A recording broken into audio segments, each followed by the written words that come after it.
one nut in there.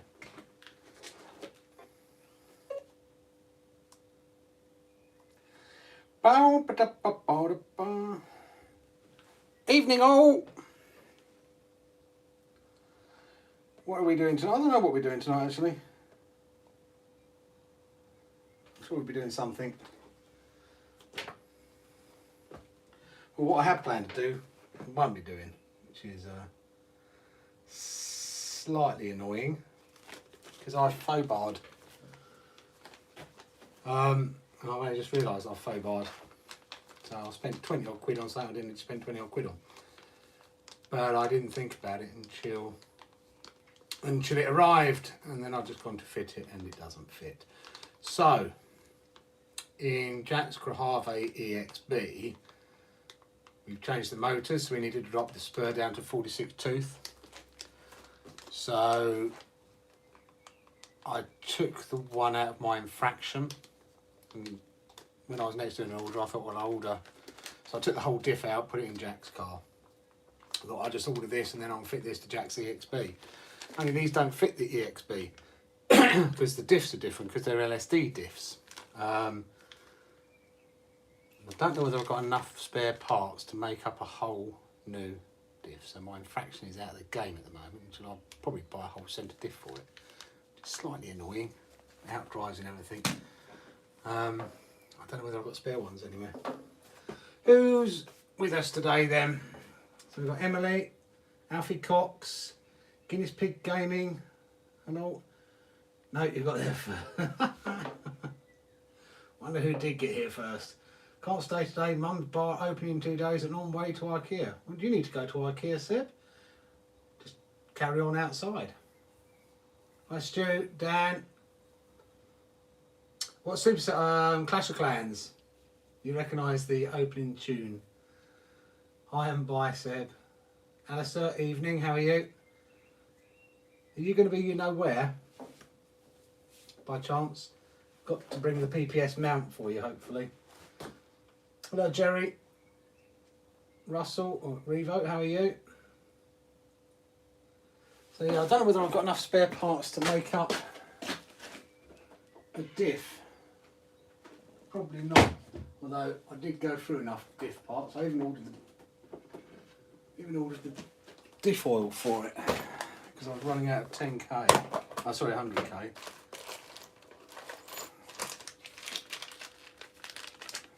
Where's that one? No, that's the one for Callum's Limitless.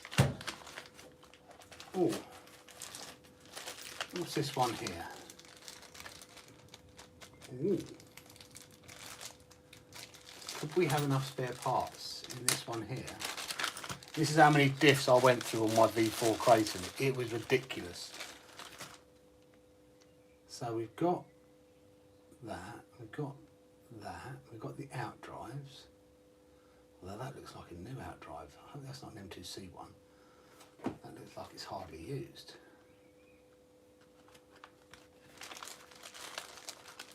Input drives. Why would that one be looking so new? Unless it was an M2C one. I did buy some M2C ones for it, but the question is what's inside it. Doesn't appear to be any gears inside it. But only one way to find out. Another bag of diff parts. As I said, we went through so many diffs on the V4. Look, give you an idea how many of these silly gears that I went through. You got that one there. You got that one there. You got 2 more in there. I'll probably find some more in here. It was ridiculous the amount of diffs I was going through, which is why I bought the EXB in the end, because I fed up with it. Another diff case there. The pink button.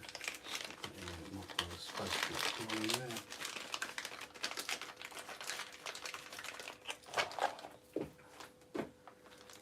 I'm the everything guy. Changed it to my real name. Sensible. Because Because in all my emails it was coming through as Alfie everything, as no one knew who I was. Well, we know you're Alfie Cox now. Okay, hopefully I'll remember to bring the PPS mount then. That's okay, don't get in trouble while you're working.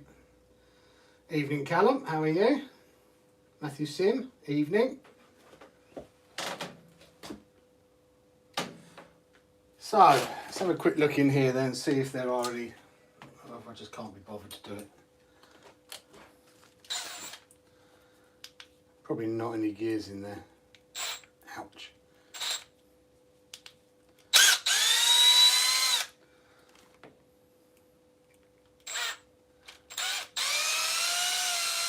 No skin left on that hand now.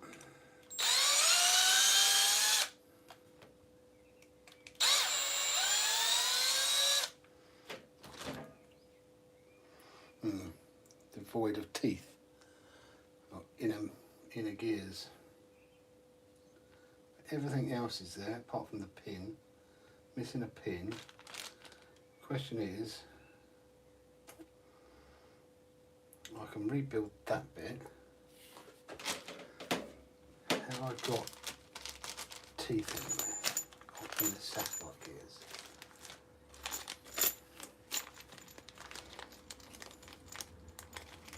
And what was wrong with this one? I can't remember, it's so long ago.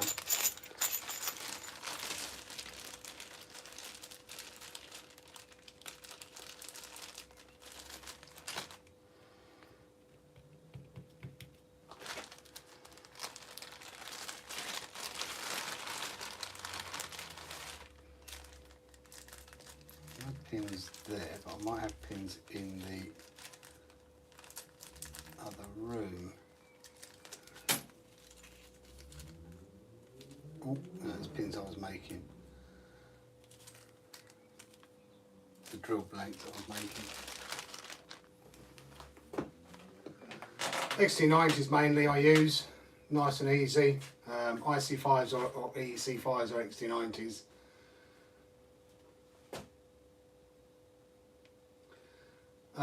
Techno's good, yeah. The front dry shaft, it's 70-75, but it's very, very soft, and if you send it too much, it will. I don't know what Zachary's doing, but he'll get timed out if he's not careful.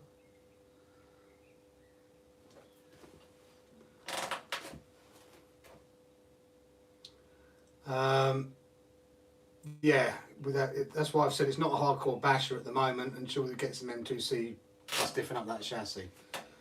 So close to 5k we are, Matthew. Yes, thank you. Getting very close. Didn't think we'd get to 100 subs yet, alone 5k, so all good. Lots of flex because it's designed for racing, really.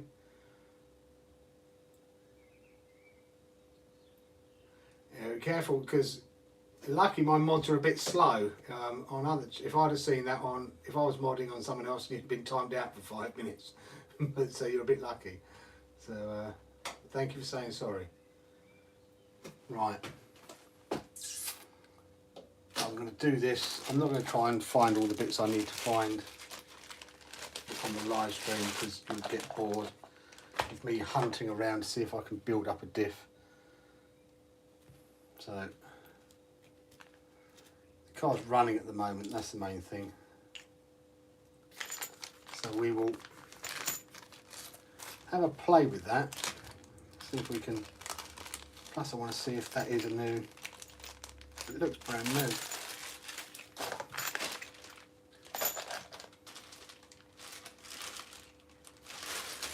I'll have a play with that off stream, see if that was a waste of money buying that. But we've still got a few things to do on Jack's car and Callum's car.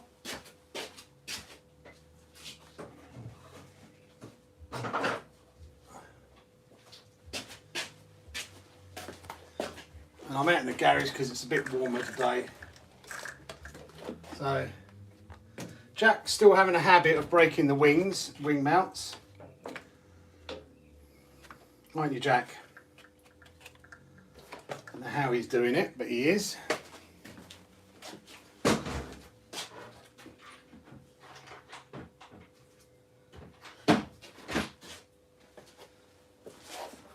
Thankfully this time he broke one the side I have a spare to.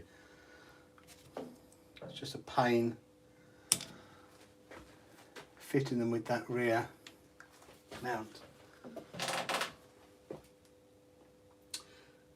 You're going to make hardcore. You're going to make here before 5k merch. Don't understand that. Are you going to make here before 5k merch? Not sure what that means.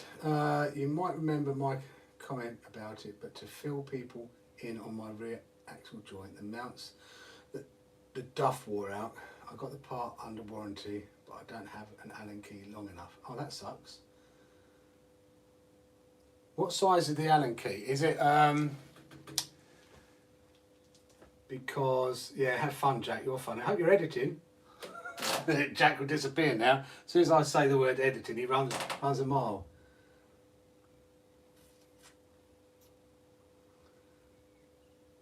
Hi Zozza, how are you?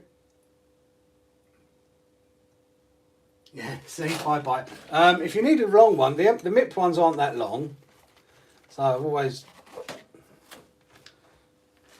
But the Turnigy ones are longer. So like when I'm working on my Armour 3S cars, these aren't long enough to go down the axles and get to them.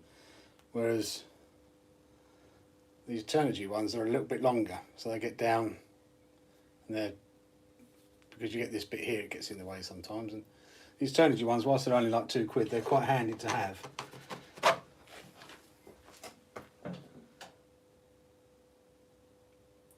$1.5mm, then if you can go on a Hobby King, if they've still got them in stock, get yourself a 1.5mm one. That should be long enough to get to anything. It's only like £2, I think £2.50, something crazy like that. They come in stock. Oh, 6 night shifts in a row, that sucks.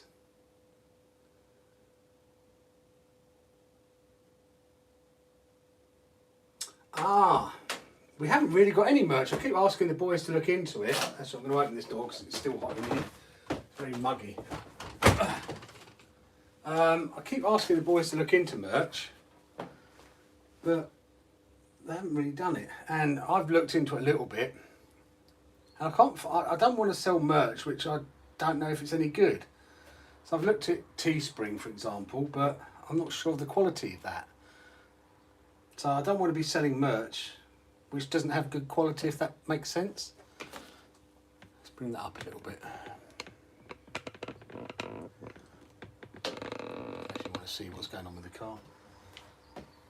No, Teespring. See, we have got Teespring on there, but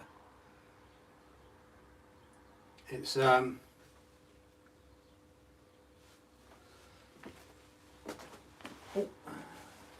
just don't want to.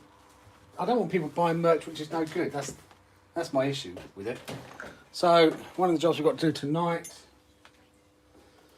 because we put the Spectrum 1250 motor in Jack's car.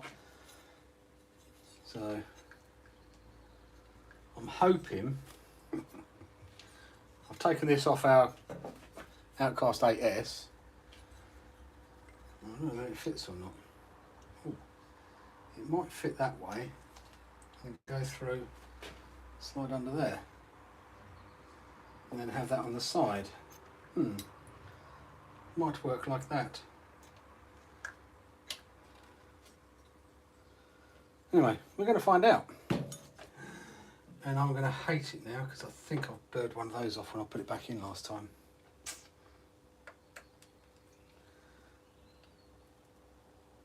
Oh, no, that one's okay. Sure I did on one of these cars. And it was that one. Yeah. Dum dum dum. Time for the Dremel.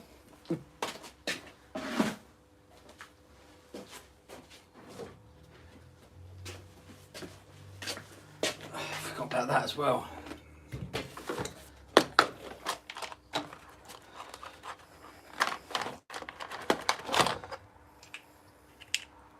The good old Armour soft cheese screws. Headphone users, you may want to turn your volume down.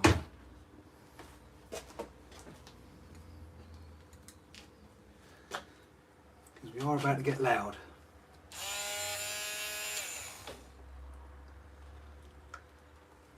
I'm going to take these wires off, get them out of the way. That goes there.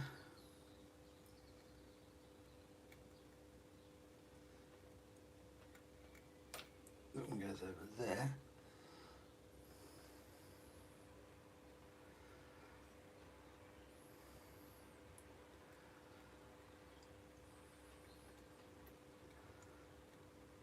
And that one goes in the middle. Right, headphone users, be prepared.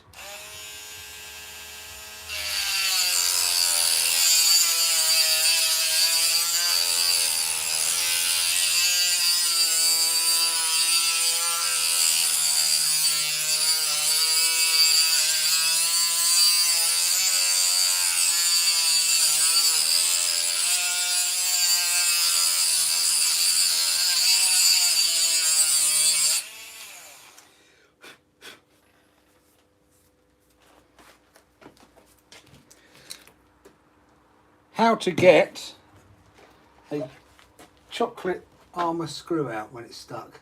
Cut a slot in it, flathead screwdriver, and it undoes. Hopefully. No, I've never had that fail me, so.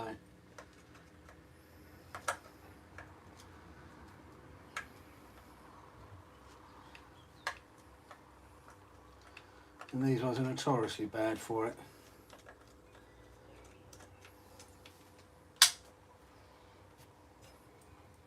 Even with MIP tools, and people go, oh, use MIP tools, you won't do it. Well, you still do it with MIP tools.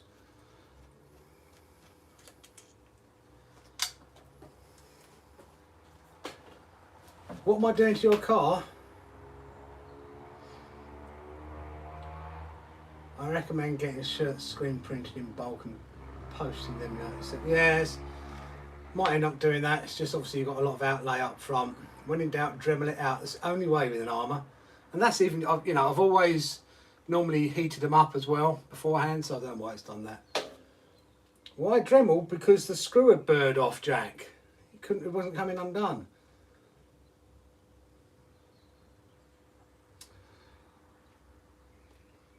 I think if you begin to sell lots though, it would be easier for the sellers to get a company to do it for you. Yeah, I just don't know how much we'd sell. People do ask about us for merch, but obviously it's a big outlay to order a load of t-shirts. I don't know. It's something we need to look into. Hobby King has a UK warehouse. It has a European, a US and a China warehouse. So if you choose the UK, I'll tell you what, Alfie, because I'm kind like this, I'm going to, you have to excuse me, I'm going to go and find the link and post it for Alfie.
I would do, mate, but they're out of stock.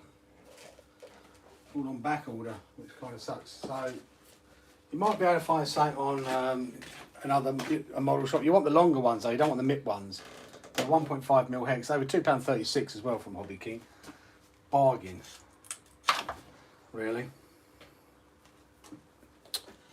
Right, now, if we put that on like that, spin that round there like that, does it still go on?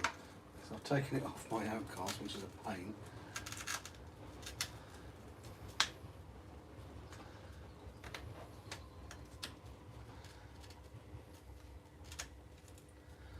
It's going to fail on that, isn't it?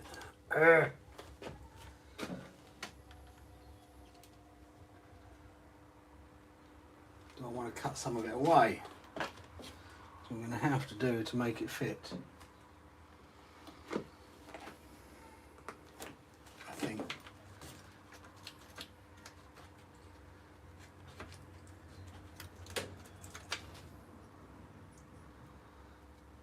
Don't think it's going to go around. Don't think it's going to go upside down in it. Don't think there's going to be the clearance.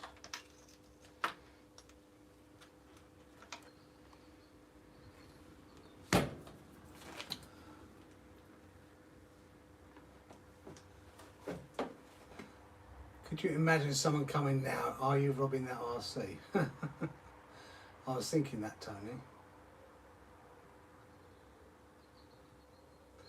You should get a strip screw extractor. The same thing happened to me. I've got one, but I just find it's easy. If you can get to it, Dremel a slot in it, and take it out that way. Strip screw extractor, I've just found there's a lot of hassle and doesn't always work. Where if you can cut a slot in it, you can still use it. You can still use that screw, not a problem at all. Just have to use a flathead screwdriver on it.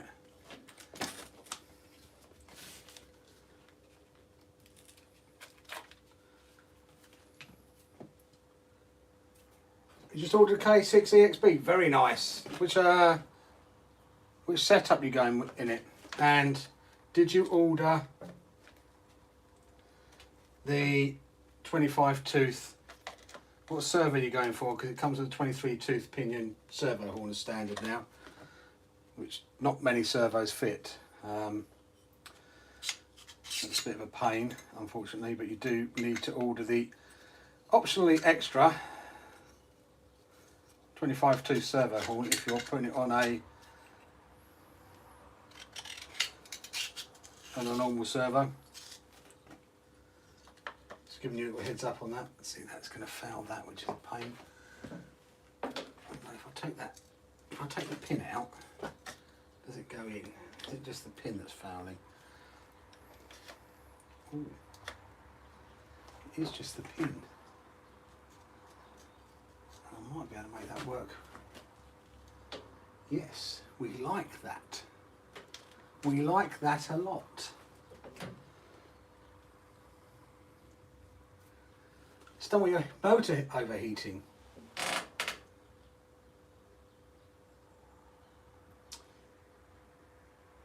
How do you earn a spanner? Whoa. It has to be good. It has to be trustworthy.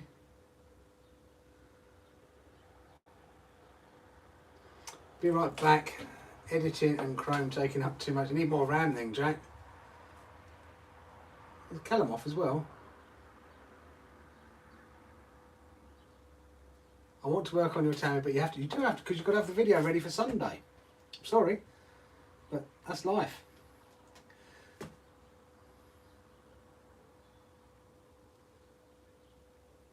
Going to get a Max 8 with a Dumbo radio and a JX servo. No, that will work. Definitely work. As I said, how many teeth does the JX servo have? Likely it's a 25 tooth servo, as most of them are. The EXB now comes with a 23 tooth servo horn as standard. That's armour for you because they want you to buy a Spectrum servo for it.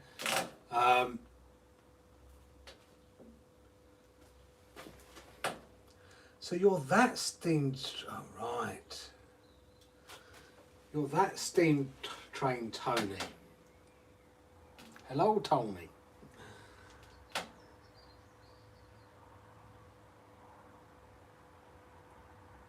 So yeah, just watch out for that, because I don't want you getting it, trying to set it all up and then realising that you need a new servo horn. It's very naughty of Armour to do that, but that's what they've done. Unfortunately, that's Horizon. It's not Armour, it's Horizon, but there you go. I need a little help. I need a title for a YouTube video I'm about to publish, but I have no clue what to name it. It's of me working on my Emacs and giving a quick drive. I always used to use the name of the car and just saying what I was doing on it, but it doesn't seem to appeal to a lot of people doing that. So you'll probably notice that I started doing it, and other channels do it, where we're truthful in what we're doing, but we exaggerate it. So, you know, like the world's fastest Armour Big Rock. Is it? It's not at the moment, because someone's done 108, although I've questioned the way they did it, but there is someone that's done 108, so it's not really the world's fastest anymore. But I try and juice it up a bit. Yeah, they could supply 2 servo horns, but they don't want to do that, Alfie. They used to supply it with a 25 tooth horn, because that's the most common one, but Spectrum servos are 23 teeth. So what they do now is they supply with a 23 tooth, and you have to buy the 25 tooth as an option extra.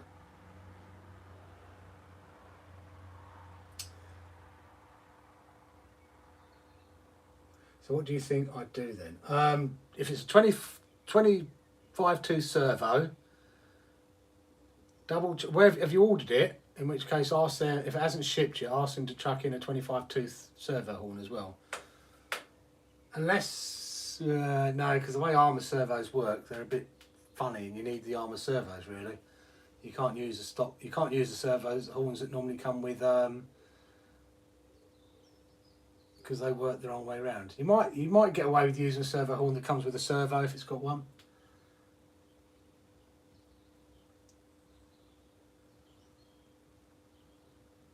I didn't see a link come up for Hex drivers, no.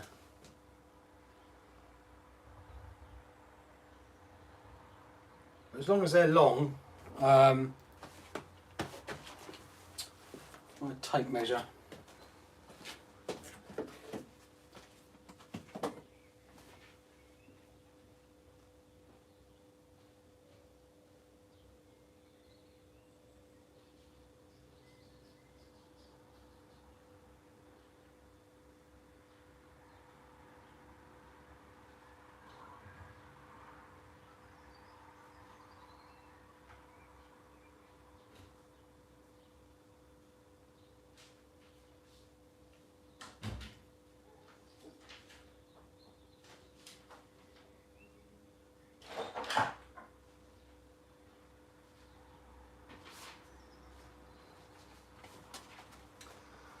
See how long that one is.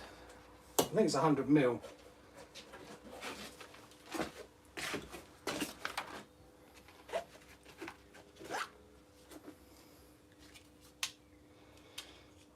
$100 mil. So you want 100 mil long hex.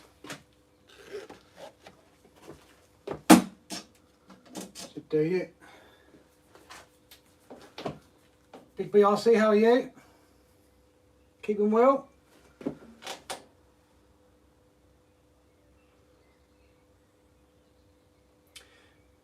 It isn't a click link, you have to copy and paste.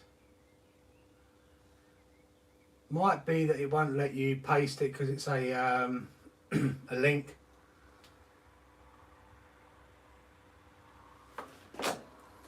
Right, this is going to work. It's quite handy, Harry.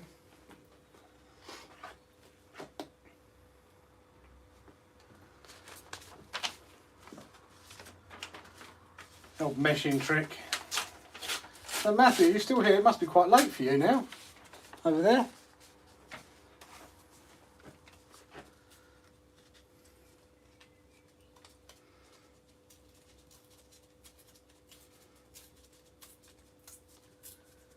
It's good. Glad you're well. Boys haven't been breaking much recently. Surprise, surprise.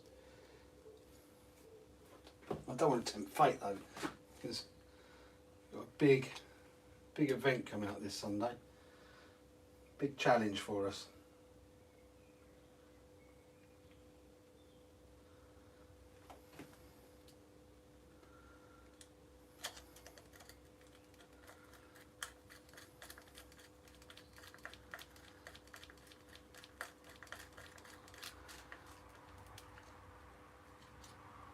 Oh, you idiot, David. Idiot. I didn't put the clip on, wherever the clip is. So we'll undo that and take it back out and put the clip on.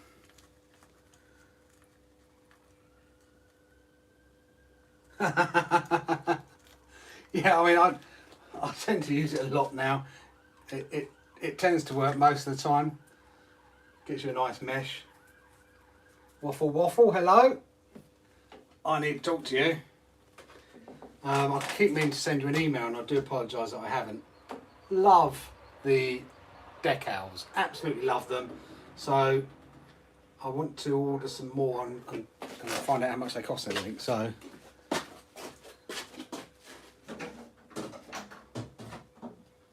Jack will shoot me for showing you all this, but nice decal from Waffle Waffle. These are lovely, lovely decals. Love them. They go on so well as well. So I keep meaning to like all these things, work and then trying to fix cars and edit videos, and then I keep getting around to it. But all done. Evening, how are you? Hope you're keeping well. So yeah, I'll try and remember to drop you an email and get an order in for quite a few, because then I want to be able to give them out as well to people.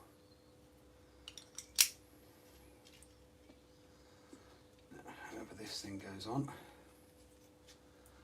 Presuming you push down there and it clicks in, don't know. I really don't know. Unless you just do it the old fashioned way and slide it along, which I don't think you do. Double bubble time. It's definitely not that way. So it must be that way.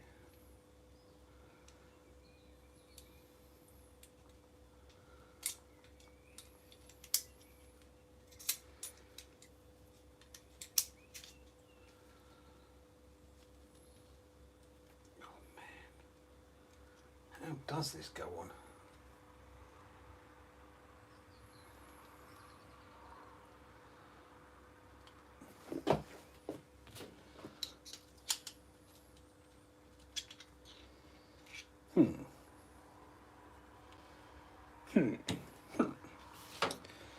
How does it go on, Obi-Wan? How does it go on? Go on.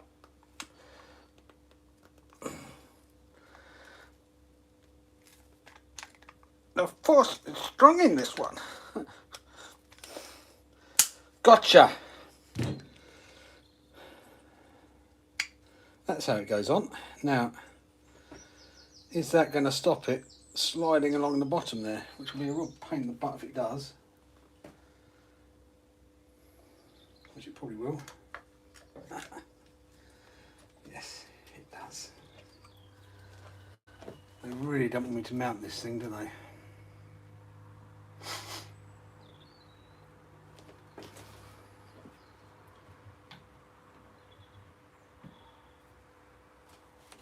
Doing okay, Dave. Back on the track for now, buddy. Leg is healing up good. Oh, good. Oh, and I'm pleased to hear that. Trying to fit the heatsink to Jack's motor, but the Armour one's not playing ball. And I can't get the Armour one to play ball, which I was hoping I would be able to because it looks neater. So I don't think I'm going to be able to, Martin. It just doesn't, where it clips in underneath, doesn't allow you to then slide the motor on. I don't think I can kink it round at all to make it fit.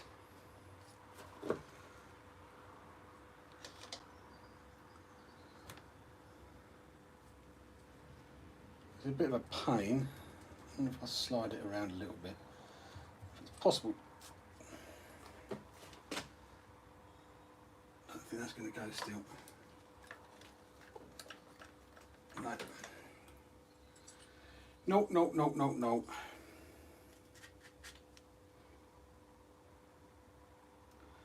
That won't work either.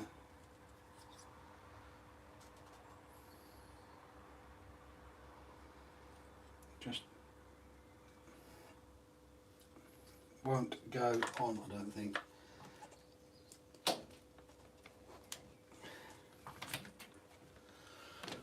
So it might be a case of bodging the last hobby wing one I've got,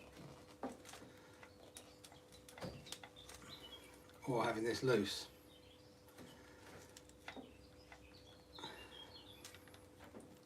It ain't going on like that.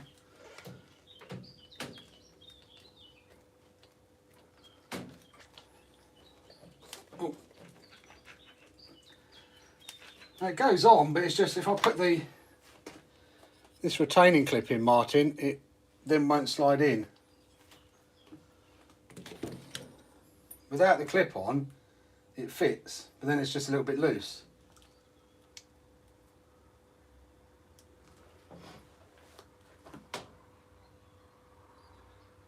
Who can give out spanners? I don't know. There's a mystery spanner giver out there somewhere.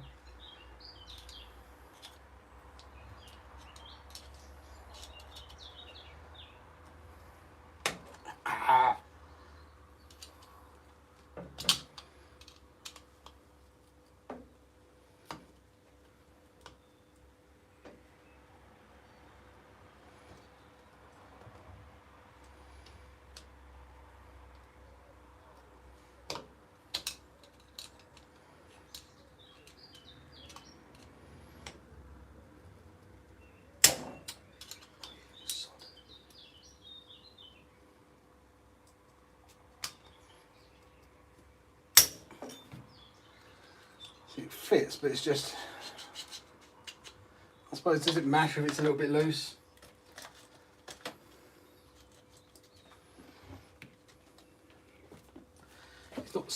It's not going anywhere after all.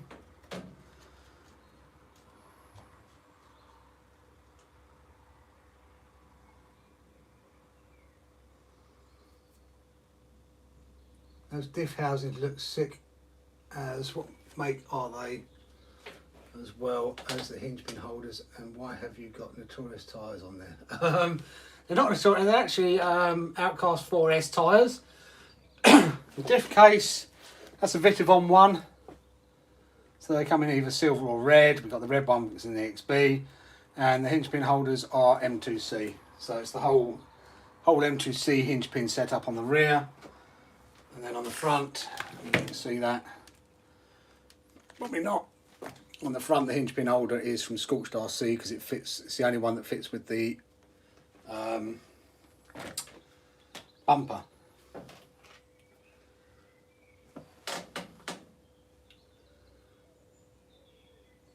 I've got one servo died on the track, so I couldn't jump. That sucks.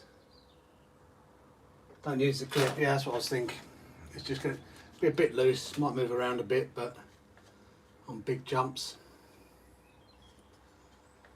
which is what this is going to be doing, but could always put some CT1 underneath it to hold it in place. I won't be using the clip. I'll put the clip somewhere safe. Or I use, what size is this can?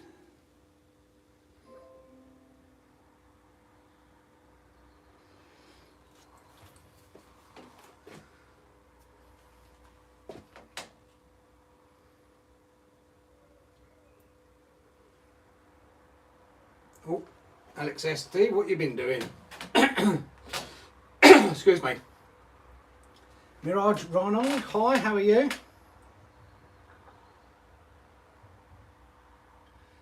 Yeah, the LPs are good. They just lose a bit of air control, but for handling and goodness knows what else. If you're doing a bit of track, light track bashing, they're very good. So try putting the timer out. Right, what was I doing? It's a bit loose though. Jack, are you there?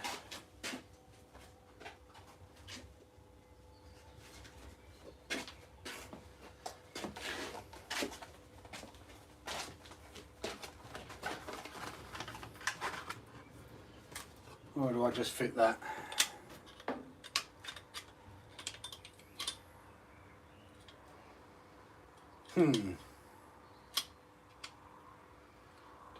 Decisions. Because that will be tight and won't move. Whereas this moves a bit.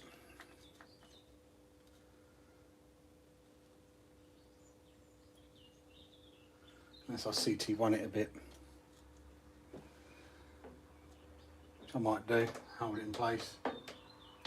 Let's do that, because it just looks neater.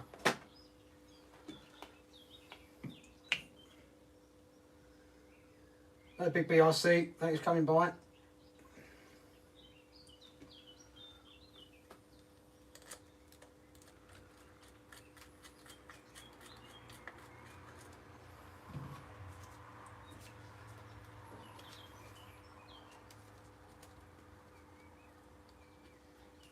Paper trick time.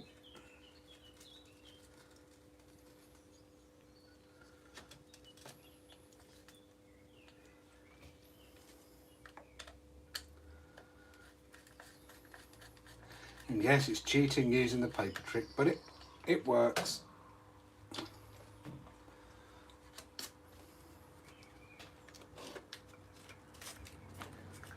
Most of the time.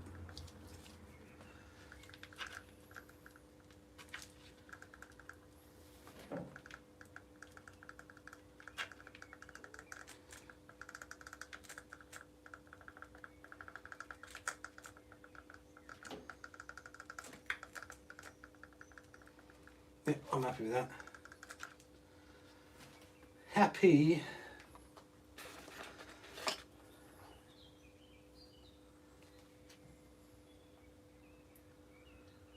People not hitting the thumbs up, Tony. Time them out if they're not putting the thumbs up down.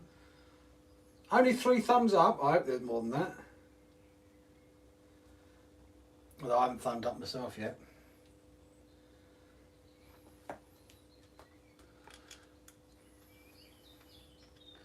$35 people watching though, which is good.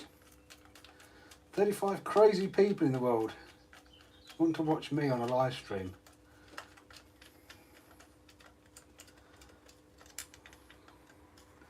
I think better to do it on a Thursday night. Ugh. That's that back in. Right.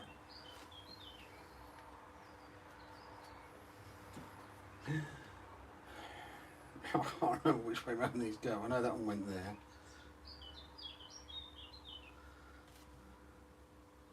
I think that one goes there. And I think that one goes there.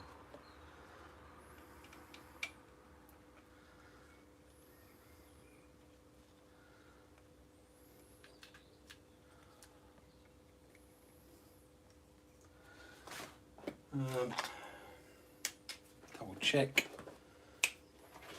batteries.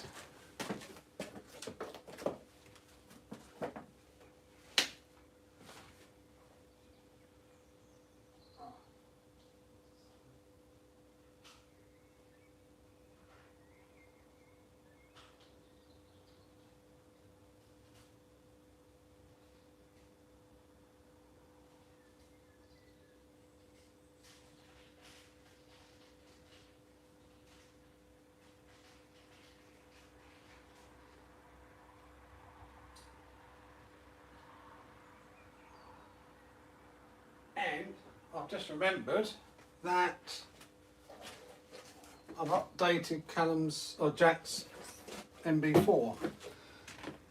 So the likelihood is I've also got to update the receiver in here as well.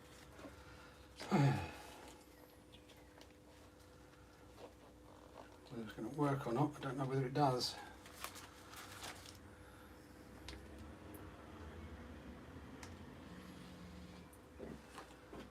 We've got Claire. Hello Claire, how are you? Our EXP is turned on. We have power.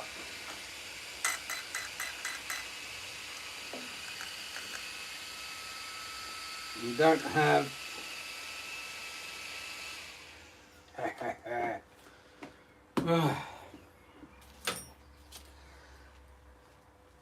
I knew I shouldn't have updated the firmware.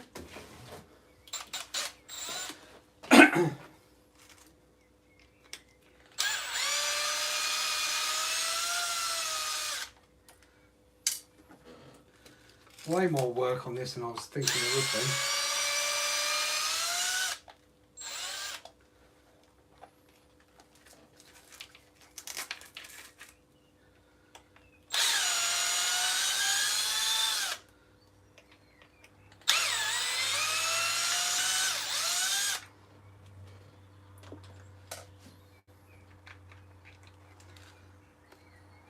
There's that one. Oh. There it is. Hooked. Evening. What are you doing on here then? Matthew Savu. Evening. Ratty RC. Evening. We're 39 now. Is your car all sorted out now, Hooked?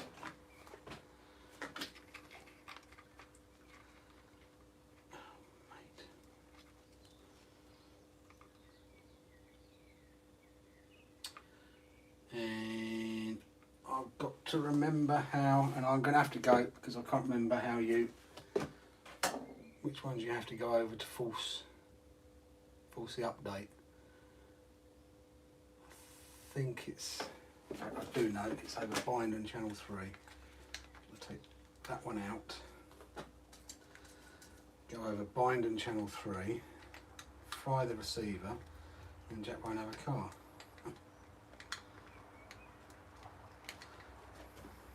That's that.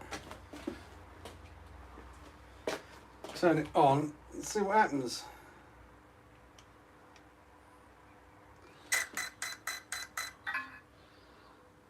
RX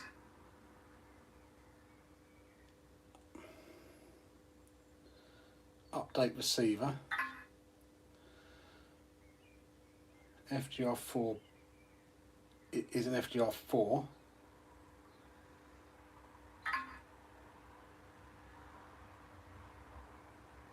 Done that.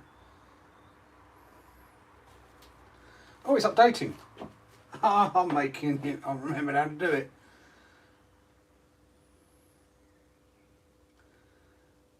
Oh, update successful. That's that. Receiver. So now we've got to turn it off. And then we've got to put it into bind mode. I'll do this to all mine as well. Turn it on. Oh. Still transmitting. Why am I not getting it on here?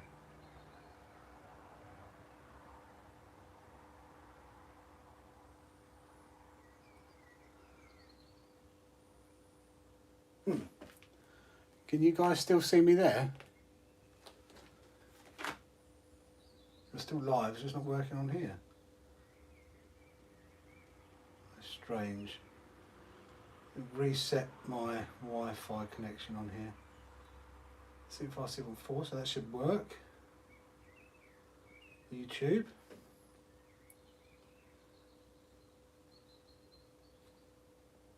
What an ugly face. Can you guys still see me? Ah, so I've gone back. There'll be no chat now. Ah, there we go.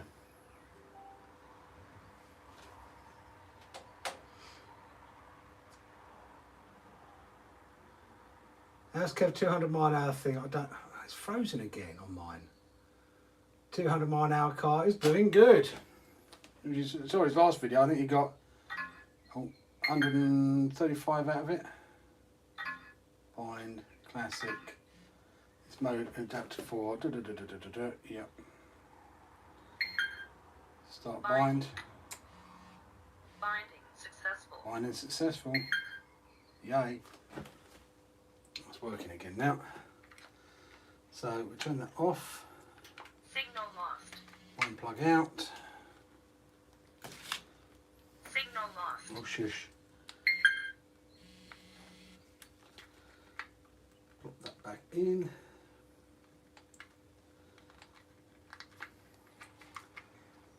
Make sure we are working though.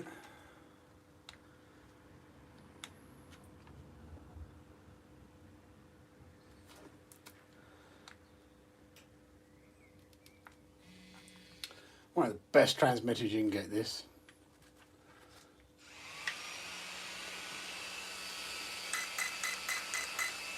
Oh,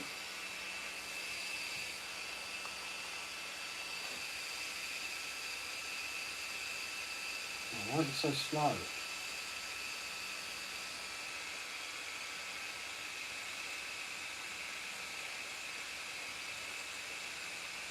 Oh, that's very slow.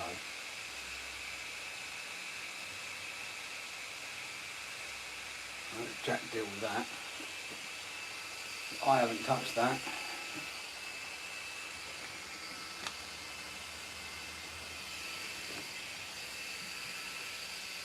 Now I'll just check it runs. I don't know why it's steering so slow unless you're setting it exponential up or something on it.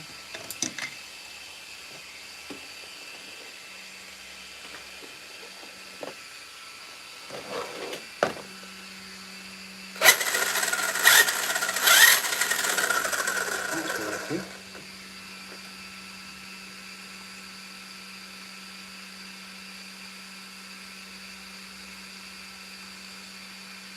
It's got that, well it might be me actually.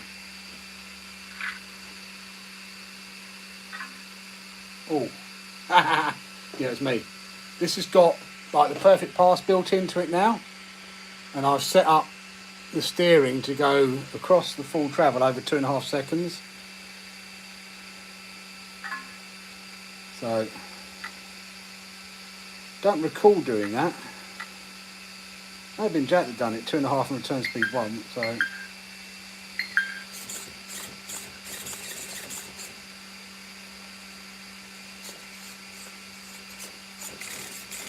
Might have been Jack that set that up. If it is, he can sort it out. Fans are working good. That's all perfect. Signal lost. Yeah, so these have got, as I said, perfect path built in. Fantastic.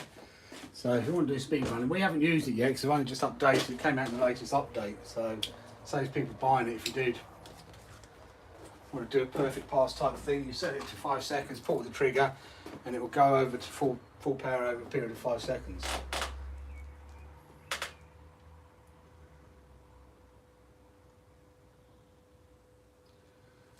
What happened? I don't know. Some people, I think YouTube has some issues going. It froze up for me, but it's okay now. Wouldn't it be cool if Telstra released an RC car? I'd love that. It would be extremely expensive, although I'd love it if Elon could do that. Like a speed car, like 180 straight out of the box and one fifth. It would be pretty cool. Might be a bit expensive. Oh, millions. I'm miles behind. I'm going to reset this. Look at my moves.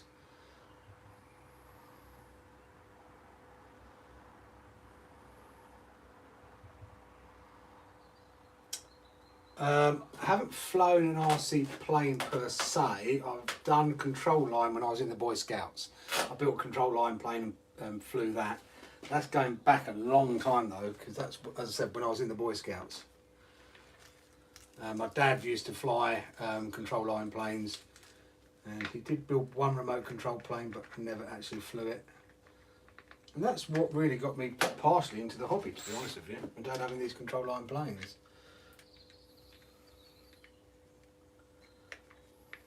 Normally somebody somewhere along the lines like,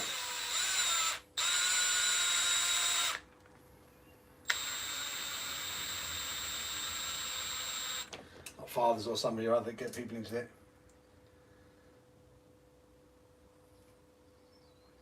What lipo bag is that? Do you use? No, it's from, again, Hobby King. And I store all our lipos in them. So they're dirt cheap as well. They're like £2.50 for a bag. And under testing they work the best. So opens up nice and easy to charge in. They do different sizes. So these ones are, you can get 6S packs in them or 2 3S packs. And then, so I even store them in the ammo crate in the lipo bags.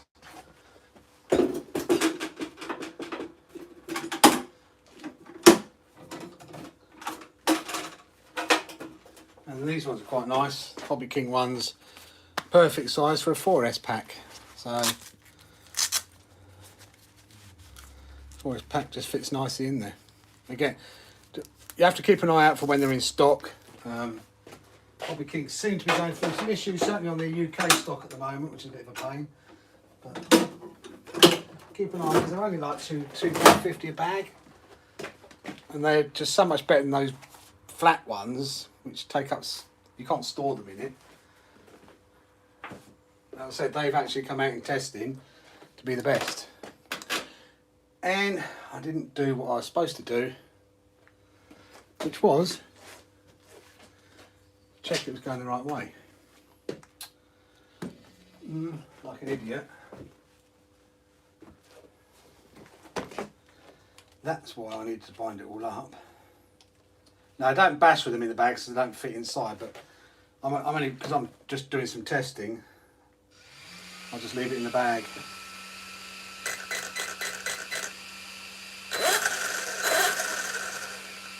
Going the right way, that's good. Signal lost. Signal lost.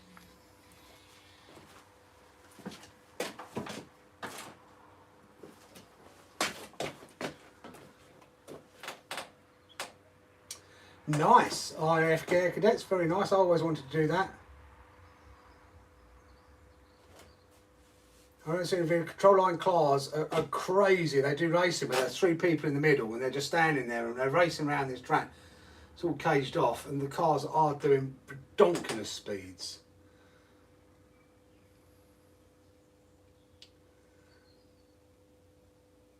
This is me, Claire. You see me with RC cars. I remember when I was a battery. Maybe a battery bag is a good idea for you then. Yeah. What system do you have in that? What, in this? I can't tell you that. It's a Max 6 with a 1250 kV motor from the Armour 1/5, an Armour, basically an Armour Outcast 8S, or the Creighton 8S, whichever one you want to call it. That's what's in here.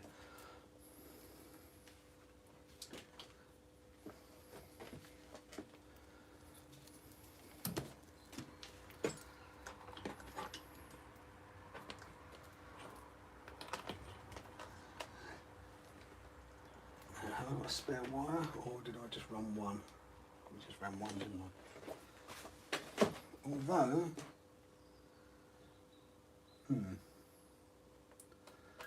could probably run this one onto there. Might do that.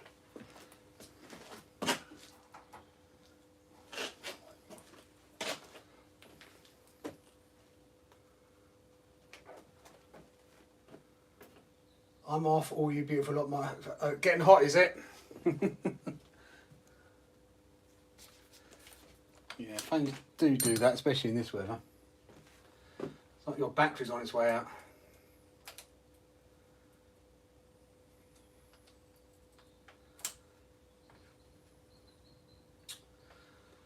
Oh, what did I do with that? Here's the one I want.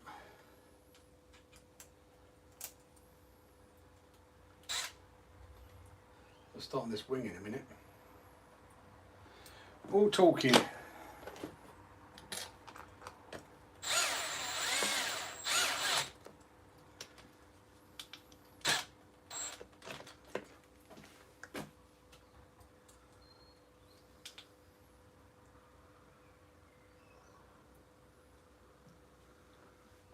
Shady, how are you? Real Slim Shady.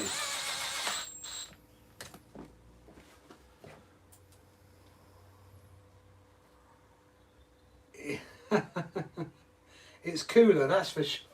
I've got to sort out my studio. Because it's crazy. It's just easier in the garage as well, to be honest with you. I'll probably put wire mesh on this as well.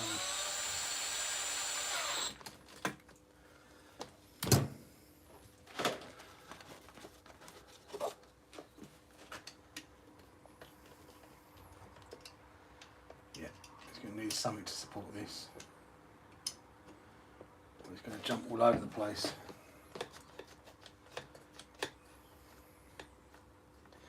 Unless it gets supported when I put this underneath, which it might do.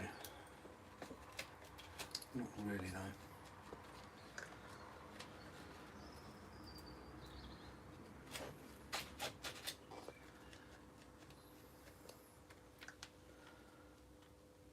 I'll get some CT1 in there or something like that.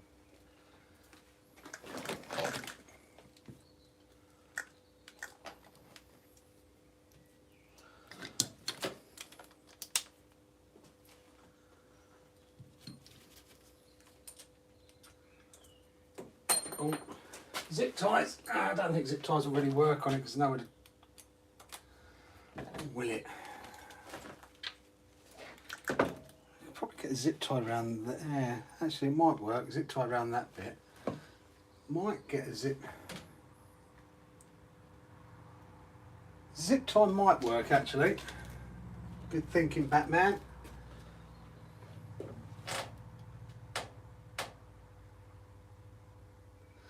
If you do the full thing, you also get a BTEC degree in aviation. Will be good on my. Yeah, it will be. No, it will be a very good experience. Air Cadets. And if you do enjoy it, you know, it's a good route into the Air Force. If that's something you want to do.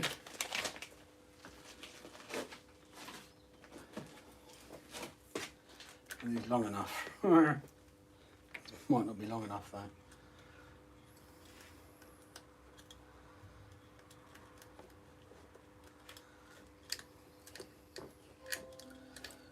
Not long enough. That sucks.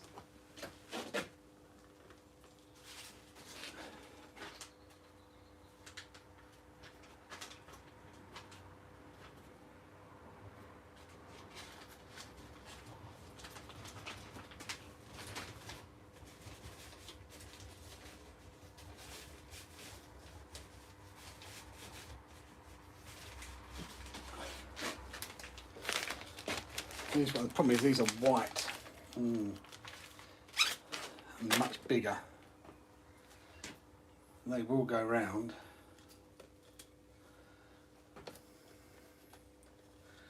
But look a bit naff because they're white.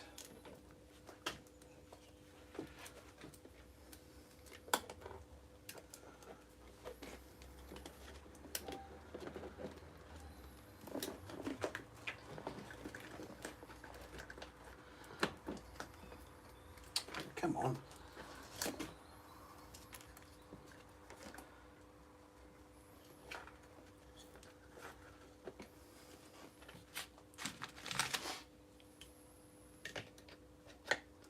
Wasn't planning on doing all this. I was planning on getting the wing mount on.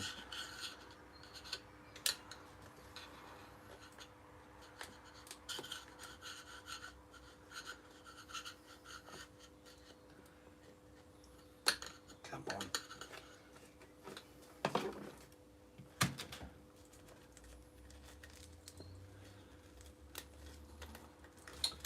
Stupid thing. If you can go through there, you've got to be able to go under there then.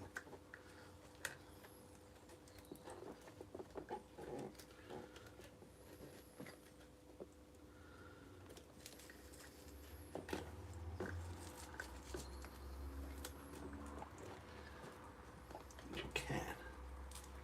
Right, let's see if this works any better. Oh, you.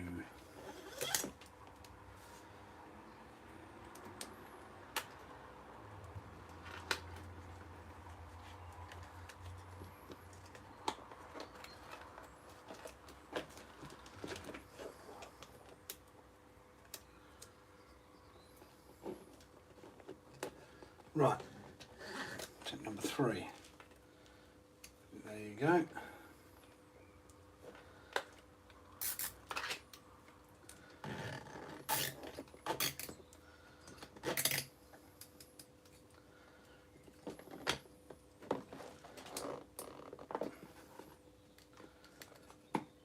Stop it moving, I think.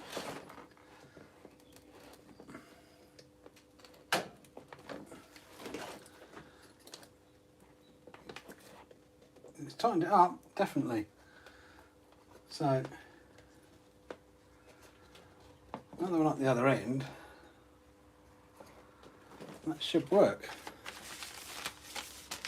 Thank you. It looks a bit naff with it being white, but I can always go and get some black ones and swap it out if I remember. I'll get one through this end now. A bit harder.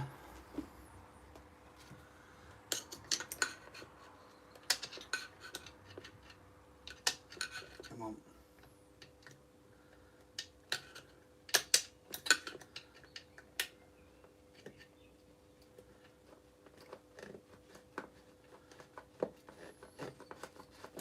Gotta love a zip tie, haven't you?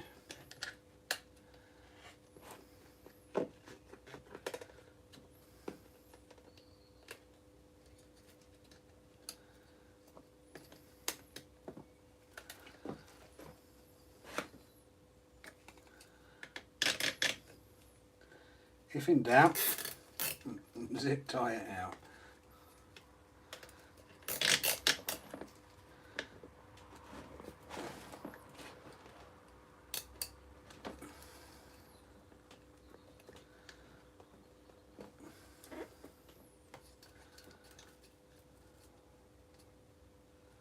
Yeah, we like that. That is held in there nicely now. Thank you. Ladies Alden, thank you for coming by.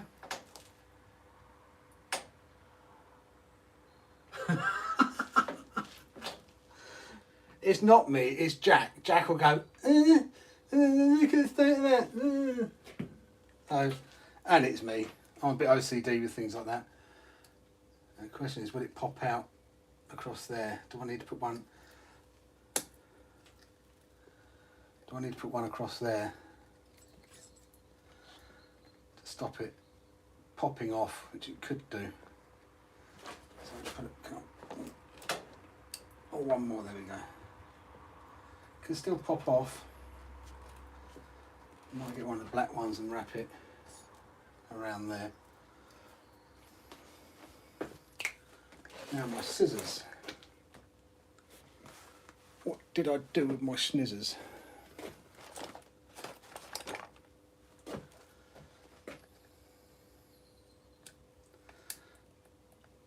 Oh man, these are tough. Tough old boys, these ones. Yeah, I will put a cable tie across that as well.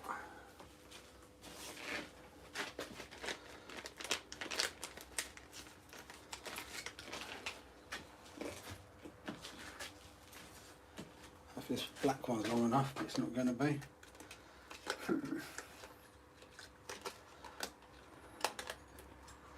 thought this back must be long. Never mind. I'm going to have to buy some black ones. I want to run one across there because it just looks like, feels like it might, if you do a big jump, pop off.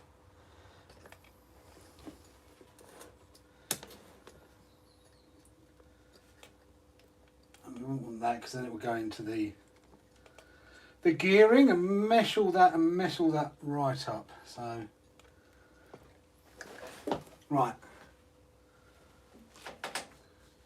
Ladies, Triple Six, I don't know whether I said hello to you coming in, Triple Six. If I didn't, I do apologise. Craig Greenlaw, how are you? Your recommendation for Flysky radio, I thought you used Dumbo RC. We do have 3 Dumbo RCs. I've always had a Noble. First radio that I bought for myself was a Noble. Prior to that, the 2 that I bought for the boys were the Flysky GT3Cs. We then did get some Nobles just because they were cheap, and whilst in concept having lots of cars on one controller was a good idea, in reality, when we all want to play with different cars, it doesn't really work. So if I was driving my EXB, Callum couldn't then drive, someone else couldn't then drive the Mojave EXB because I was using the controller for it. So our preferred controllers, mine and Jack's, is certainly the Radio Links. Oh, sorry, the NB4s. Great radio. Can't fault it. And we just bought some new receivers for them as well, which have got a stupid amount of range.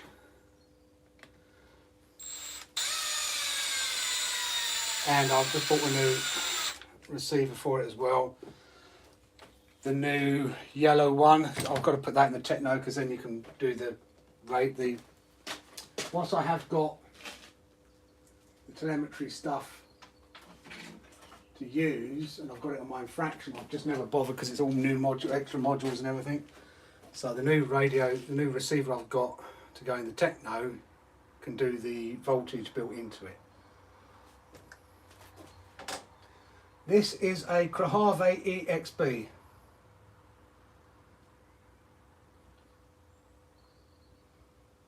Just saw your community post about being banned from the Armour Facebook group. You should join a Traxxas group just to piss it. I am a member of Traxxas groups.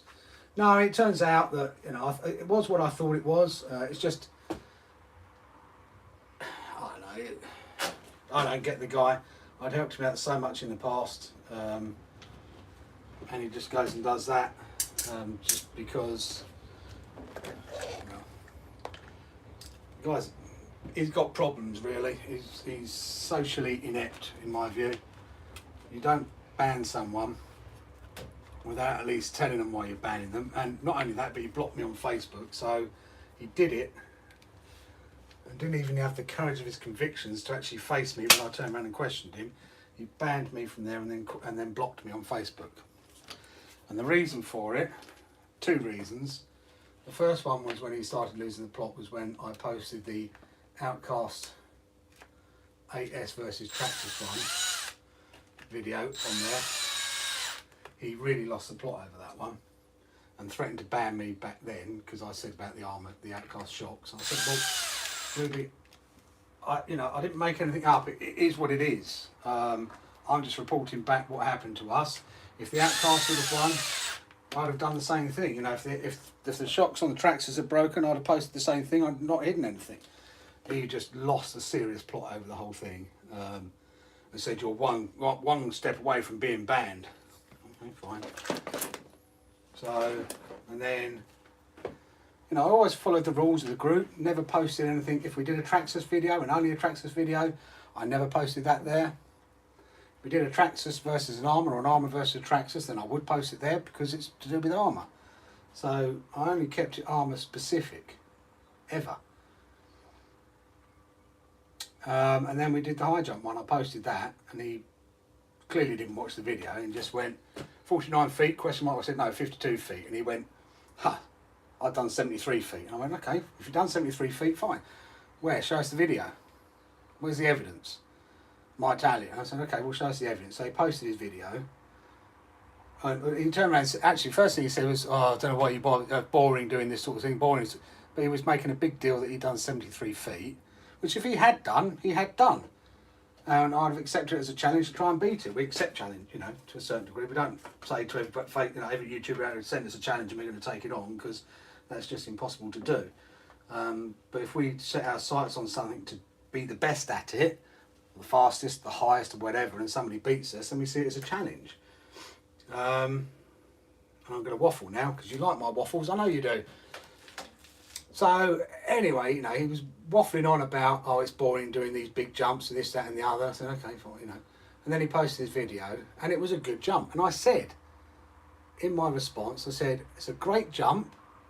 Love the Italian. I was polite as you like on it. However, that isn't 73 feet. He'd calculated based on some houses in the distance. And I said, based on my experience of using an altimeter, or barometer, which does the official proper height, and I know how high, we've been high so many times and know the actual, not guesswork, and also due to the fact 3-second flight time, more likely to be 43 to 46 feet, which is still a good jump. He lost his poo over it. Big time lost his poo over it. I was in the process of responding, basically to say, why, 1 second you're saying you don't care for this sort of thing, and next thing you're losing the point. I said, the fact of the matter is, you can see the video has a timer on it. It starts at, the video length was 8 seconds, and it bottom of it goes 1 second, 2 seconds, 3 seconds. So you can quite clearly see you took off at 3 seconds and landed at 7 seconds. So that's a 3 second flight time. But in that sequence, before it suddenly came up as I was typing my response, post has been deleted. Fine, I hadn't been banned at that point. It was only a couple of days later I noticed it banned me, and I do know that it was due to me saying his jump wasn't 73 feet. Go figure. You could if you all had a no. Yes, well no, because you can only bind it. You can only bind one receiver to one Noble. So even if Jack's got a Noble, but he can't control my XB, I'd have to rebind my receiver. The way the receivers work on the Noble is they bind to a channel.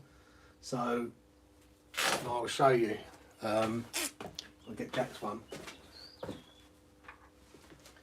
So if I plug this back in, the way it works is not like a normal one where, like on a Flysky, once you've bound it, it doesn't matter what model you have it on a Flysky GT3, it will work. It's just the settings that are different. This is totally and utterly different setup. Signal lost. And I will do the wingman in a minute. So you can see here, look at the top, you can probably see it says Krahava EXB. Now if I go in there now and change the model, now if I'm trying to change the model with it connected, it's coming up saying danger. Change will cause current receiver to lose control. Need to confirm fail-safe value is okay, then operation. Sure you wish to change models? Yes. And I'm going to change it to that. Okay, so now I've changed it to the Toyota Supra. Nothing happens because it's not on that model number anymore. Change back to the XB. So that channel is specifically bound to that receiver. And if I try and turn this off with that still on, Power off receiver first. power off receiver first. It won't let me turn this off with that still on. I'm going to do that, and then this shuts down. So yeah, they don't work in the same way other ones work. They're very good, very good.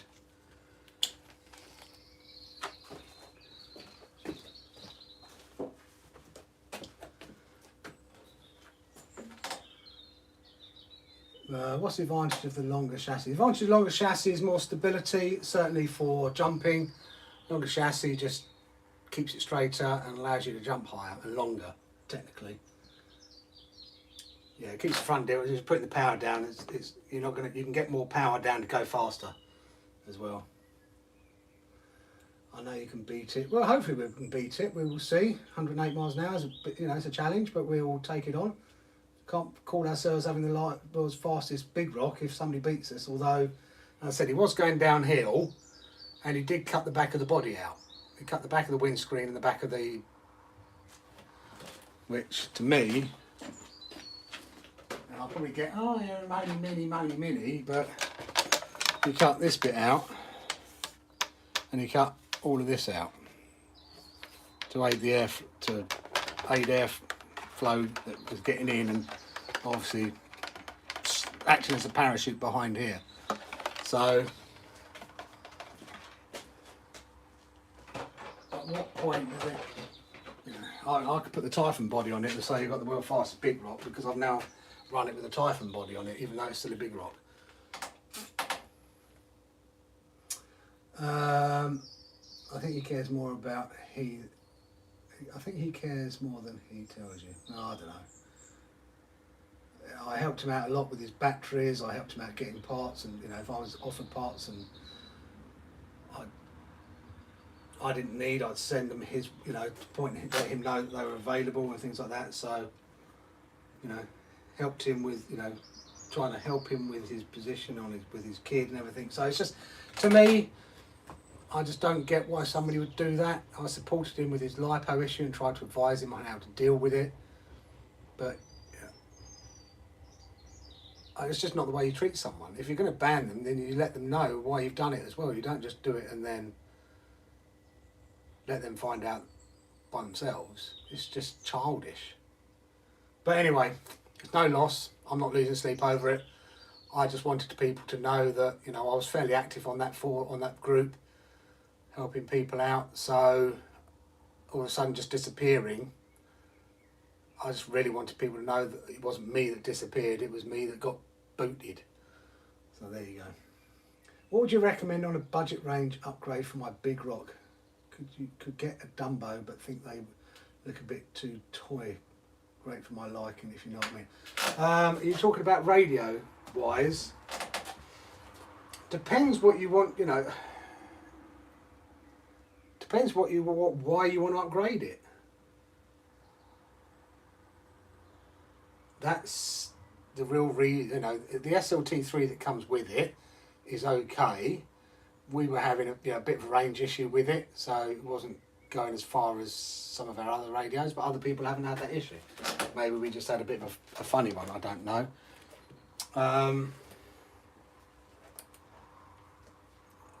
It's hard to say, but it really depends on what you are looking to get out of a new radio. I wouldn't recommend, unless you're looking just to get more range, in my view, no point in getting a Dumbo RC over the SLT3.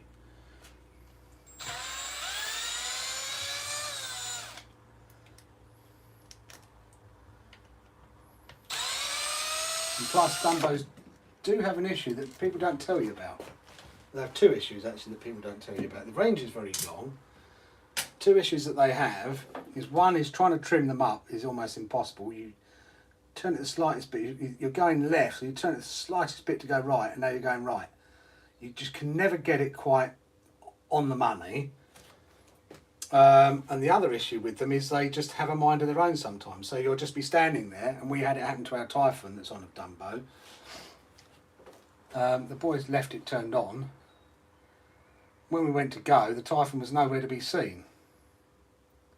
Luckily, some other kids had seen us. I was having a bit of a go at the boys, I will confess, saying, "What have you done with it? You were last to play with it. Why isn't it here?" And a couple of boys that were playing football said, "Oh, we saw it driving off over the field." So, as it turns out, the Dumbos can just drive off on their own. And Martin's has done it. I've seen a number of people do it. You're just standing there and the Dumbo will just have a mind of its own and drive off. You guys tried to help everybody. He should not have done that. Well, it is what it is. RC time, As I said, I'm not going to lose any sleep over it. The guy has issues, but my view is the group's lost somebody that was very helpful and really didn't. Apparently I have issues with everybody. But I think I was probably one of the most active people on that group, helping new people out, and I was never really horrible if people came on asking silly questions. A silly question is only a silly question if you know the answer. If you don't know the answer, then... But I used to do it in a way that would teach people how to find things for themselves and help themselves. I'm a big believer, if you give a man a fish, he'll be hungry tomorrow. If you teach a man to fish, he'll have food for life. I'm a big believer of that. So if somebody comes on and says, "Oh, I can't find such," what part number do I need for this? I would put a link to something like the Armour Interactive Exploded View and say, this is where you can find out, and this is the part you need. So now he knows, hopefully, going forward, where he can find the parts. Because I've shown, if I'd have just come on and gone, "Here's the part," he wouldn't have known that. And secondly, what a lot of people do is just read the manual, RTM, and just put that up. Oh, I read the manual. Well, you're really not helping somebody that may not have access to a manual, etc., etc. So, be kind. It doesn't cost anything to be kind.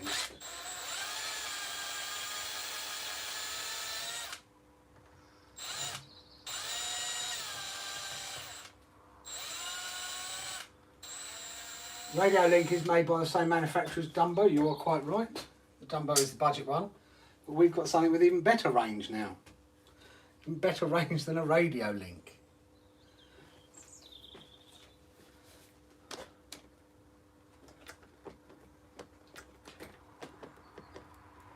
Oh, that's come loose as well.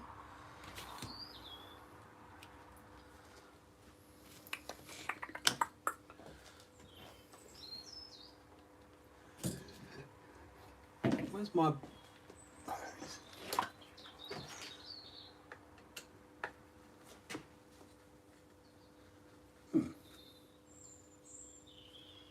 Maybe that's supposed to be loose then. Don't think it is.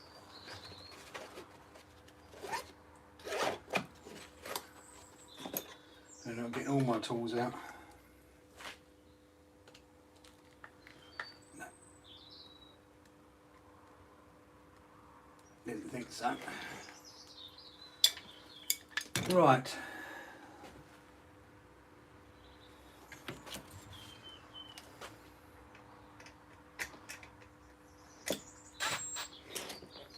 Turn that wheel off.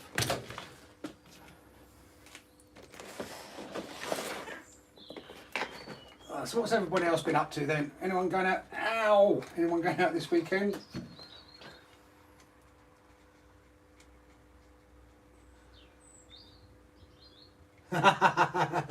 Depends which country's in, but yeah, we will need a fishing licence. Pay for that as well.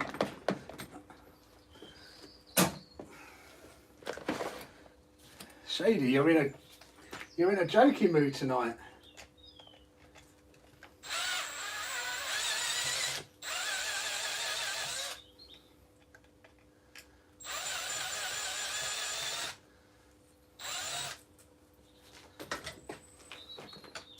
Hi Mr. Cratchrat, how are you? Russell, Dumbo is useless. They do have issues, but they're cheap for what they are. You know. They're a good option if you're loading up on radios, just for general bashing. But as a good radio, they're not a good radio, so I wouldn't recommend them to people to go out and get as a good solid replacement to a proper radio setup.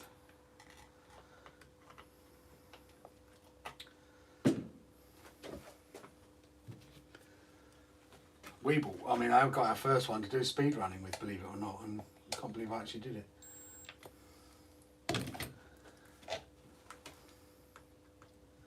Because it was a pain in the backside. That's when I then got the Radio Link.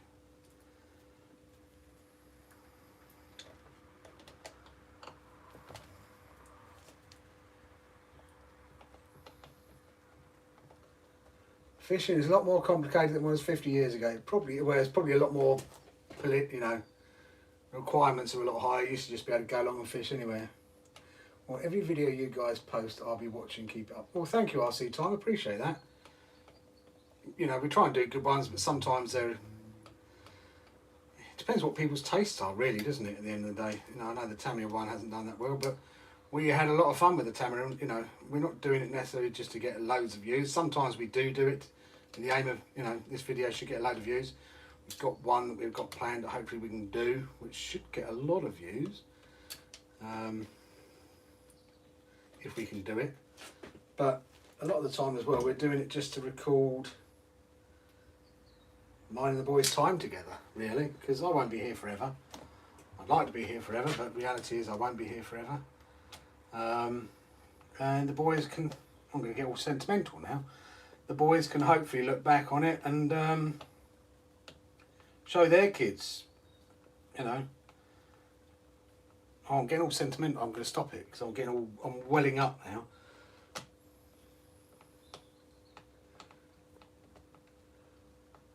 Use TBS crossfire range for miles.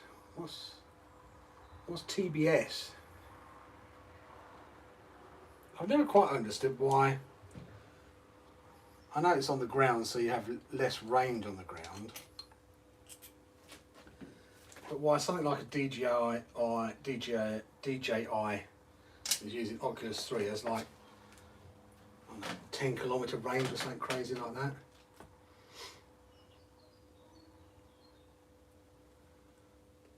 Whereas on the ground, we're lucky to get 300 metres. Go out of my cars if you can fix a big rock in time. I will go out of my cars if you can fix a big rock in time. That big rock's fixed, so not quite sure what you mean there, Alfie. Of a Kraton 6S, my first armour, I would have to say I love it. Which one you got, the RTR or the, is it a V4, V5, EXB? I like the Kraton. My V4 sits on the shelf because I got bored with diffs. But the Kraton EXB is my favourite, no question. No question, it is my favourite car. Good, just got done wrenching for the day on my insane project. Oh, love to know more about your insane project. Just bought the DX5 Rugged just to figure out that all the 3S models don't work. You're joking. The 3S, I thought they did work with the Spectrum DX5. I thought that was the whole point in it. I wouldn't trust any of my cars when I'm asking my boys Mini Revo have a mind of its own with the dumb. Yeah, as I said, they do have a mind of their own. They definitely do that. Wow, that's interesting. What's that? Must be on that bit there who's doing that. Anyway, anywho.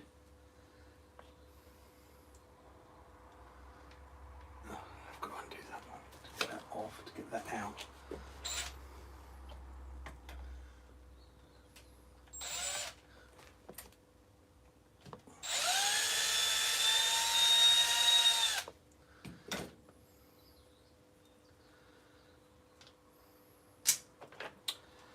Right, so Jack has a habit of breaking these. I'm not sure why he has a habit of breaking them or how he has a habit of breaking them so much. But he does. So luckily he hasn't broken this. I've got two of these sides, so I can deal with it. But I do need to Dremel the gap in it. So apologies, guys, but more Dremeling time.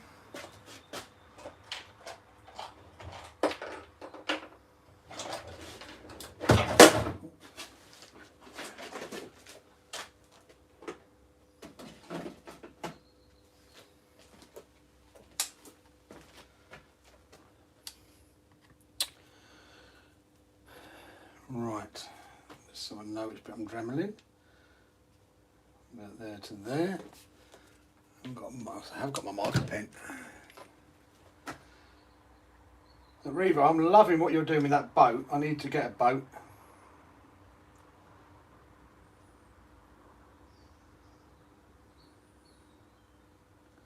Because I'm getting jealous watching you play with yours.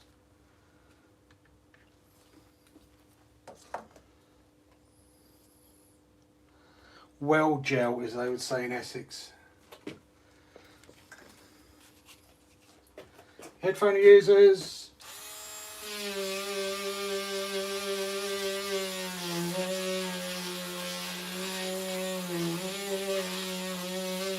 Oh, that's hot.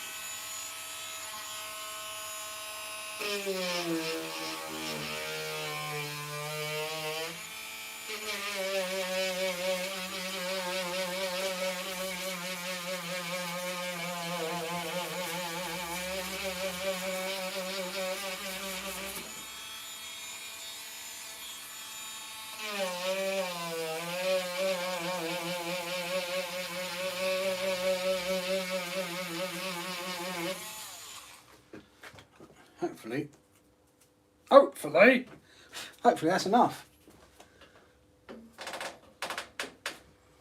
Oh, the TBS Crossfire is what you use on your race quad, right? It's got stupid range then, yeah.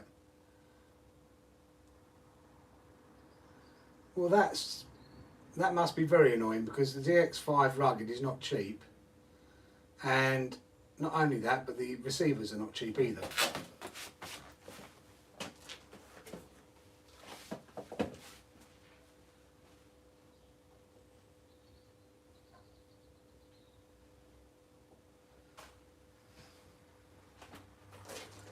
This is what we've bought recently.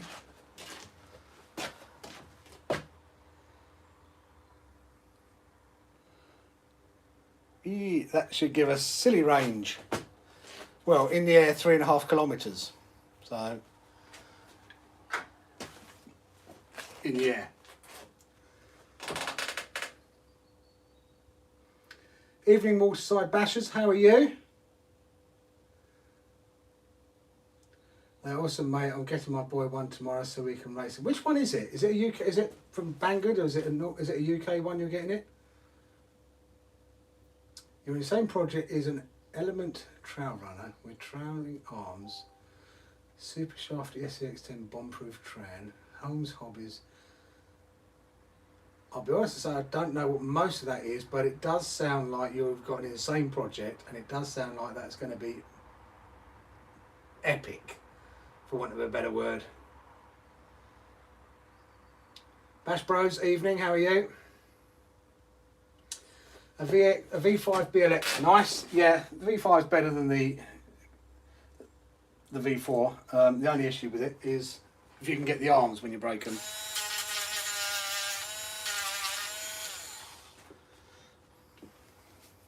That's the one downside.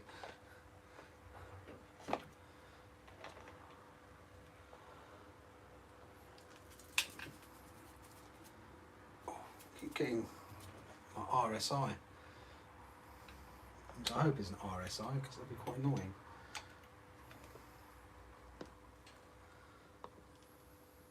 I think I've trimmed enough away. Only one way to find out.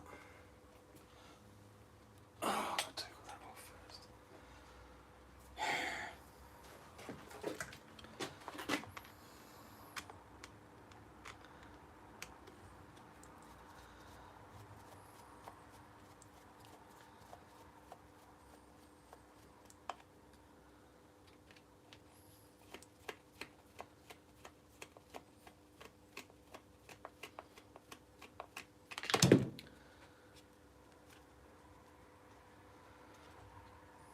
Now I'll get this, it's been soaking in GT85, but I'll get some more on it.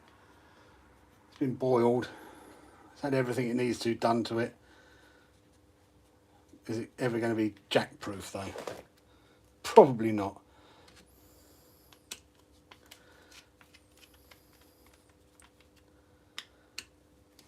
Anything be jack proof. Ironclad RC, evening. Had to buy 10 SR3. Ow, mate, that, yeah, I feel for you there.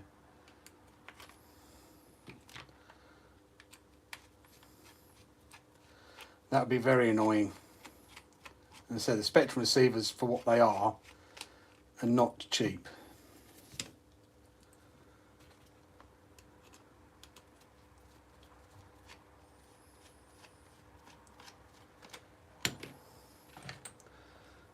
How much are they? $40 each. Are they 3-channel ones as well? I think they are, aren't they? I'll give you an example. I don't want to rub salt in the wound, and I'm really not doing it. That was $30. 10 channels, 3.5 kilometre range, $35. Just shows what silly prices that Spectrum charge.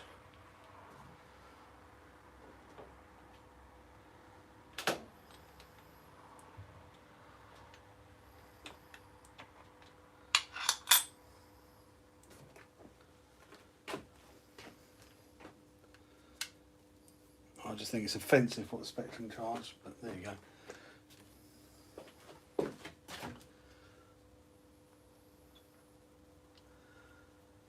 Oh, Claire's back. We could go back to 27. We could go back to crystals as well, because that would be UK. It's only a small cheap one, but it's just as fast as mine, and it's self-writing. Yeah, I definitely want a self-writing one. Yeah, we could go back to 2.27 megahertz and crystals, where you can only have like 8 cars running at one time.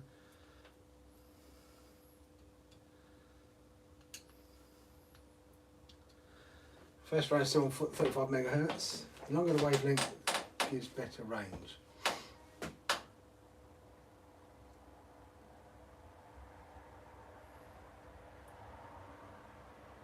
Yeah, I'm looking forward to getting to Sandy this week. It should be good. I like Sandy, and it, as long as hopefully it's not going to be too muddy with the rain. Servo doesn't, well, that's armour all over for you, RC time, unfortunately. The servo went out in our Italian second run, but there is a link. I'm going to be very naughty.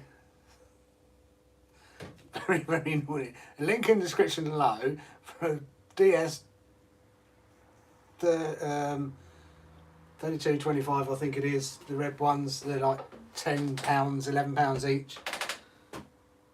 I haven't broken one yet. I'd tell a lie. I thought I'd broken one. I did give it to Ian at Claire's RC because I thought I'd broken one in the Techno because it wasn't steering, and I thought the teeth had gone on it. So Ian at Claire's RC he said if we ever have one go, could he have it because he needs the case for another one for a servo that he had. So I gave it to him. Anyway, the next week we went out.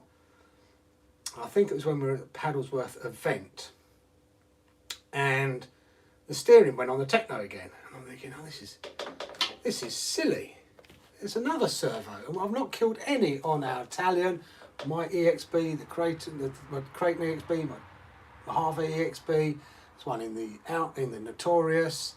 Where else? We got one. In a lot of our cars, these servos, and we've not broken one of them. So why is the Techno eating these servos? Anyway, what transpired is it wasn't the servo, it was actually the servo horn, aluminium servo horn. I hadn't set up the endpoints correctly. So the servo was hitting, the wheels were hitting the endpoint, the servo was still trying to turn, and was actually tearing the inside of the aluminium servo horn off and making it totally and utterly flat inside the servo horn. Did it twice before I realised what was going on, and then fixed the endpoints. So that shows how strong those servos are. They're 25 kilos, but they were tearing the inside of an aluminium servo horn out. There's a link in the description below. The one that I've got is a Flysky.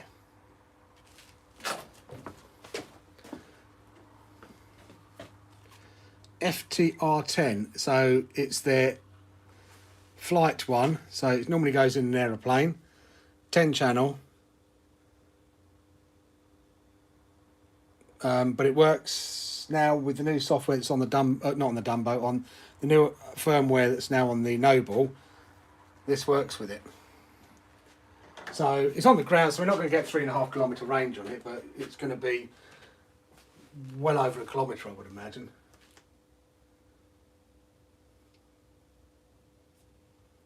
Crossfire will go 60 miles. Is that what they use when they're doing the long range flights that I've seen them do in the past, on some of the videos?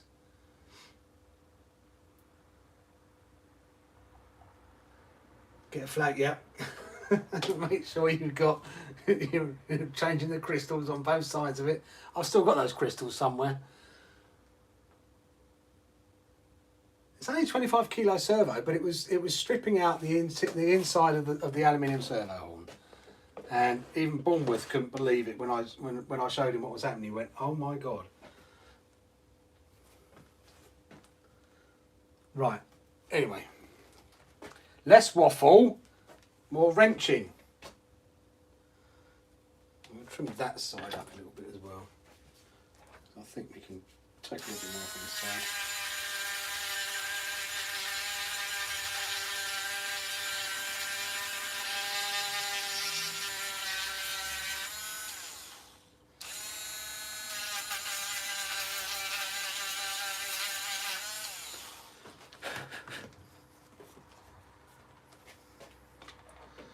plop those two bits in there.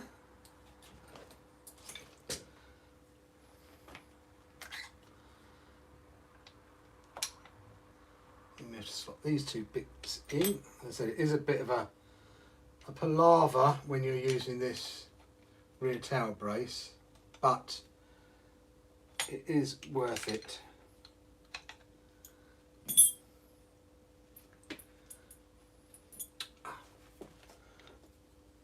Ooh.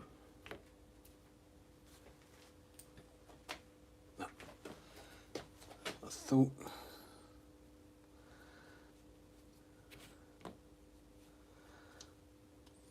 get the nuts out of that. Nuts, that's what she said. And if you want to know more about the Nobles, there's a guy that does a lot of information on it. WTFRC, go and check his channel out. Thank you, well done. The Big Rock Speed Run was epic to watch, and your high jump. We have only started in this hobby from February and love it. Well, welcome, thanks for watching. The hobby only gets better the further you get into it. We really got back into it 18 months ago, and I remember when we went to our first skate park and we thought we were jumping high. And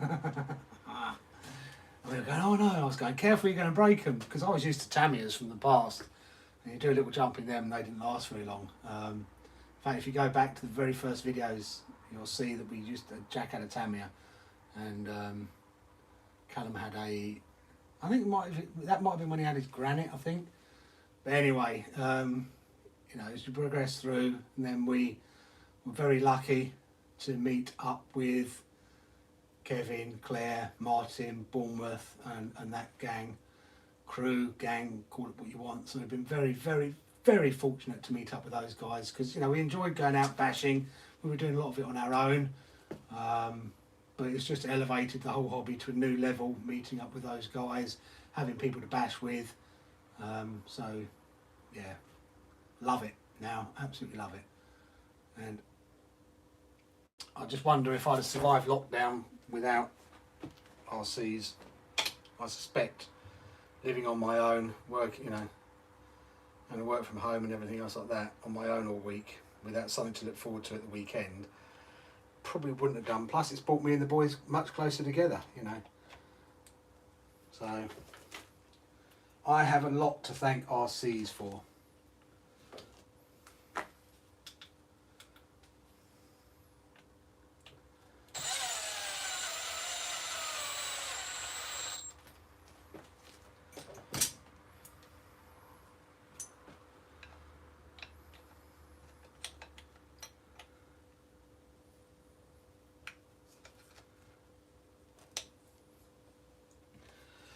It does take up a lot of my time fixing cars now though, and editing videos, and you know, my lifestyle has totally changed. Hardly watch any TV anymore. If I'm not wrenching, I'm Googling what other things to do, how to fix things, how not to fix things, watching other people's YouTube channels, ordering parts, looking at how to make cars go faster, all sorts of things like that. So yeah.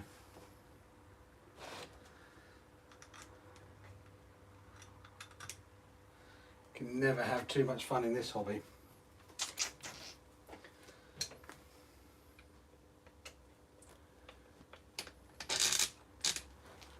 That one.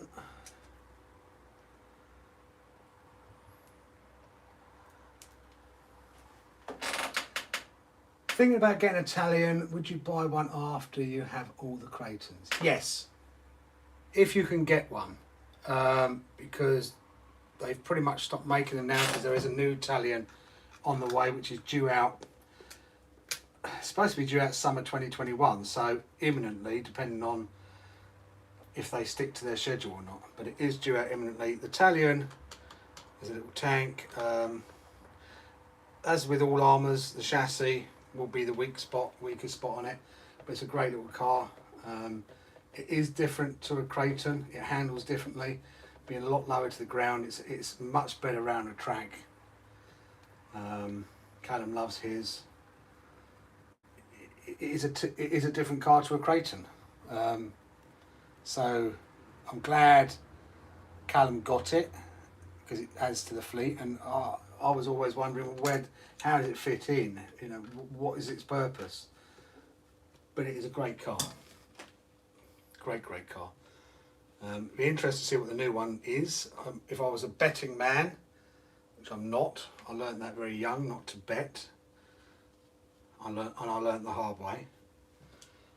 But if I was a betting man, I would say it will be Armour's version of the Grahave. Is what I think they're going to do.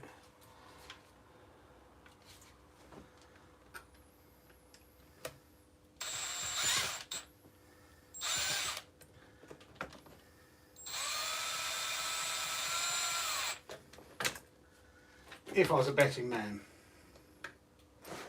That's it, I'm not. And we will see.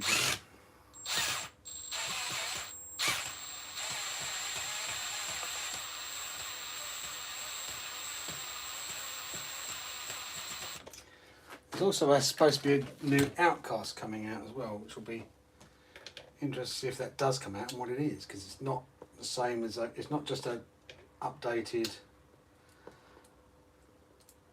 one, so that would be interesting to see what that is as well.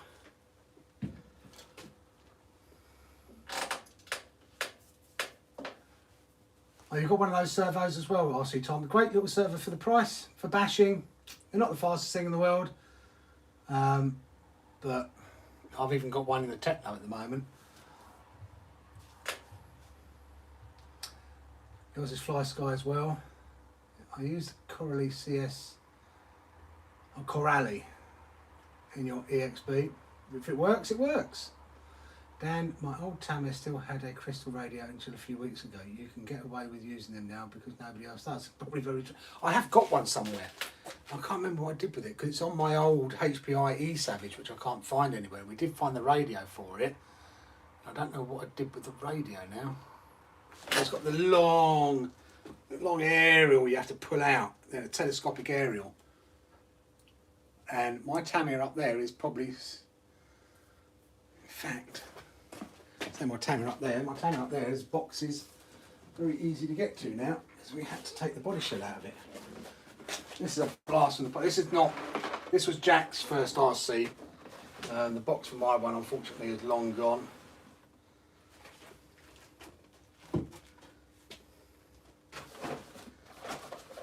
We might even have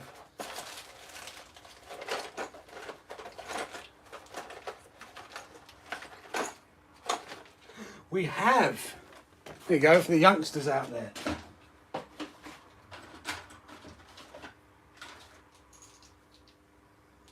If there's any youngsters watching, this is what we used to have on our radios. So it's a little crystal.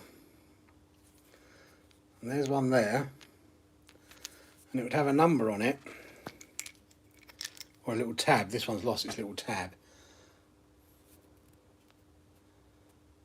It's got a 4 on that one, but basically it'd be 27 and a little, I mean, you can see that there, and then that little orange, the green tab, will tell you the number of what it is,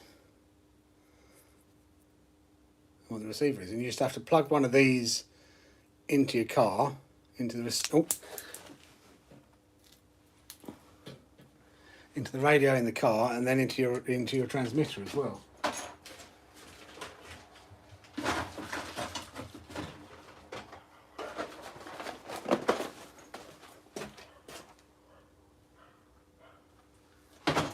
Bog off, moth.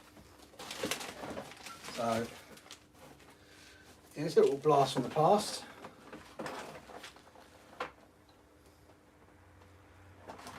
My very first RC car. Speed controller, used to be mechanical. Ackles or whatever is servo. Doesn't look like the receivers, no, receiver's out of this one now. In fact, the motor's out of it as well. Need to try and rebuild this.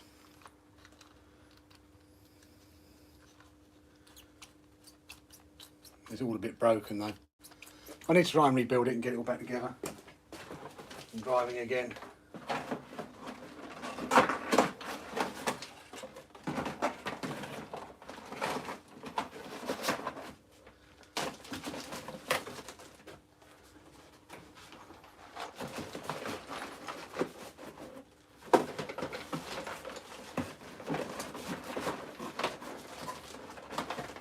My first ever RC car. Oh, I bought it, yeah.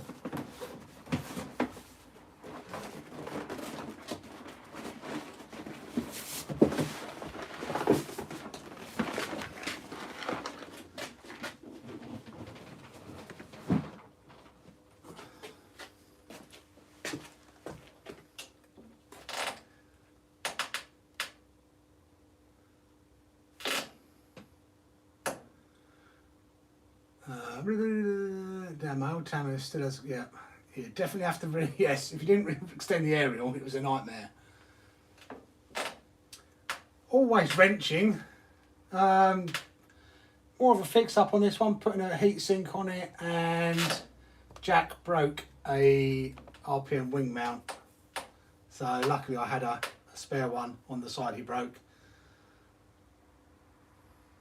To make a crystal next. I've got loads of crystals somewhere. I mean, I used to have 8 of them.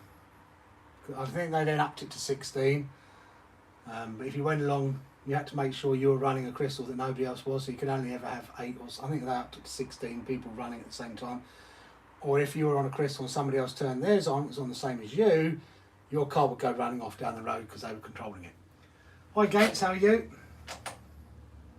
Old Escort. Yeah, mine was a... That was the body, that was my one. Toyota Sleeker GT4 Carlos Sainz edition. If anyone remembers who Carlos Sainz is, that got a bit beaten up, unfortunately. So,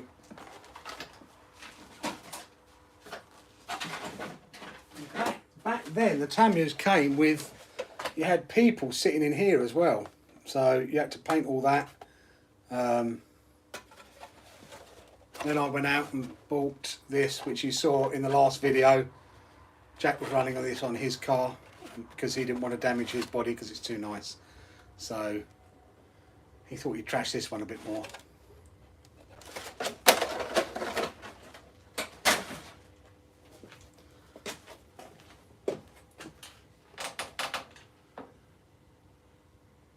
Ring on your USB breaking all the time. Any tips, Ali or something?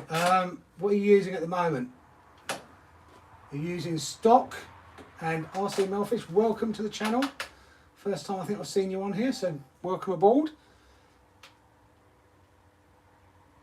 You've got that Merc as well. I hate to say it, Revo, but we are. I don't know how old you are, but I know I'm old.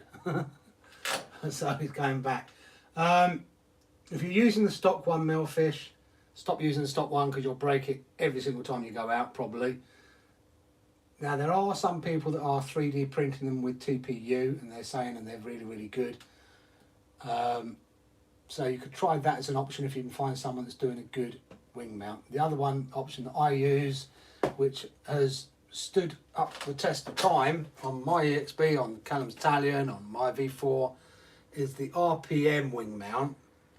But when you get it, boil it for 10 minutes, let it cool down in the water, and then soak it in either WD-40 or GT85. Just spray it down and keep it moist over a period of 24 hours. And then mount it. And I've never had ordinarily, I think I've only, up until Jack started doing it, I'd only ever broken one of those. So I'm not sure what Jack's doing. This is his second one he's broken, I think. I'm not sure what he keeps doing to keep breaking them, but he keeps breaking them. But that would be my suggestion at the moment. See how you get on with the RPM one. I wouldn't go aluminium. And the reason I wouldn't go aluminium is because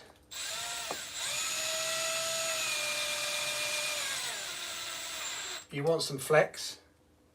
If you don't have flex, when you land on that, you're going to transfer all that energy into the shock tower. So either your damage will bend the shock tower or you'll break the diff case, the diff bulkhead.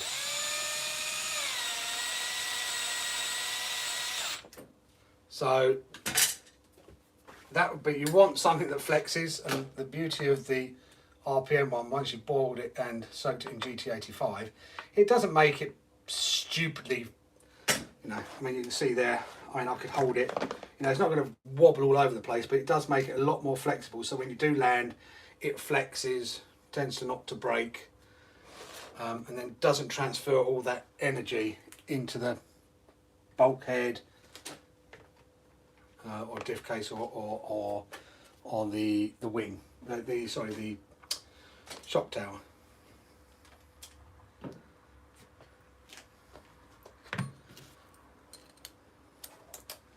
It is very unusual to break them the way Jack's broken them.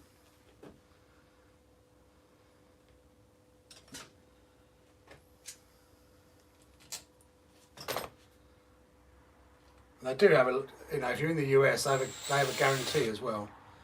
Just I'm not in the US, so I can't be bothered to ship it all the way back to the US to get a replacement.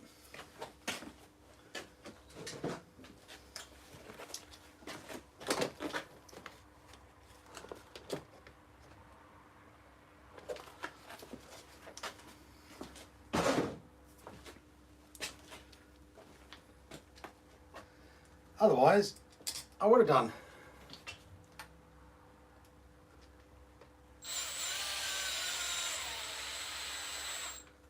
Made my Tamiya 3S brushless, went great until I grip rolled and broke a rear arm and steering hub.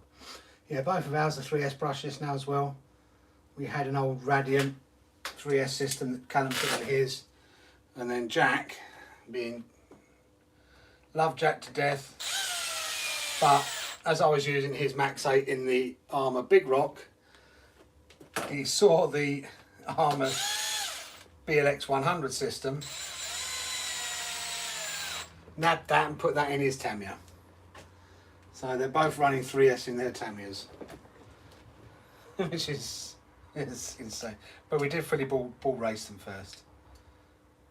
You're not that old, Russ, at Revo. Can't be, you're playing with toys still.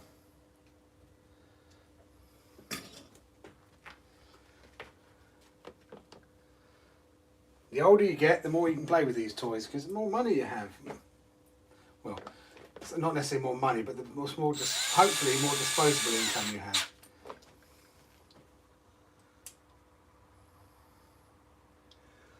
I use a 3300 R540 motor, but definitely livened up. Oh, they are very lively on 3S. The biggest issue is getting a battery to fit, so we did mod the mounts a bit. In fact, Jack cut holes in the bottom of his chassis and put straps in it. The diffs have been holding up okay so far, Dan.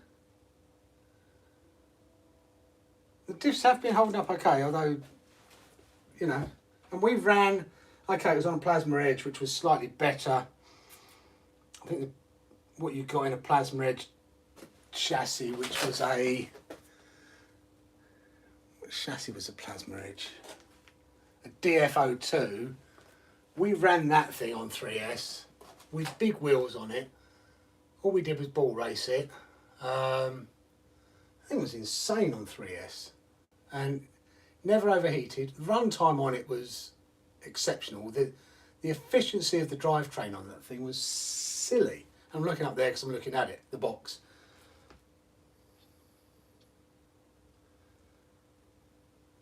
Turn the punch down, yep. Dan, evening, how are you? Thank you for your kind words on the comments, mate.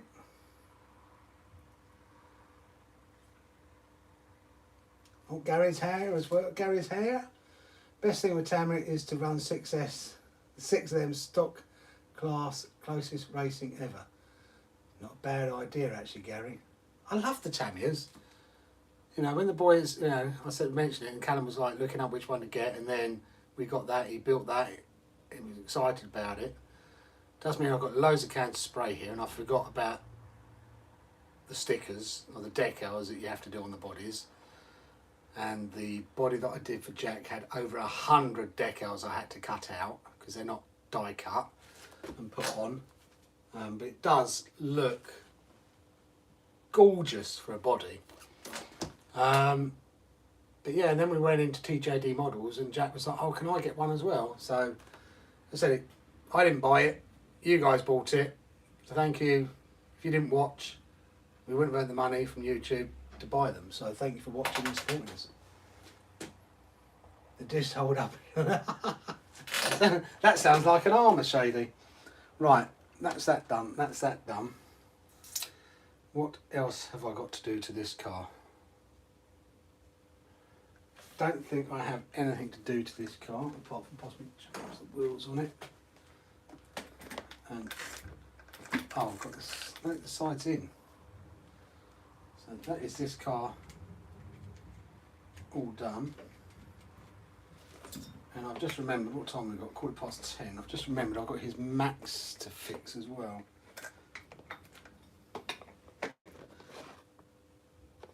Because Callum seems to be able to break arms on the Max,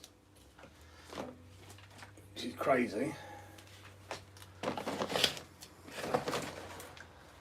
What we really need to do is on that wire somewhere. Under there.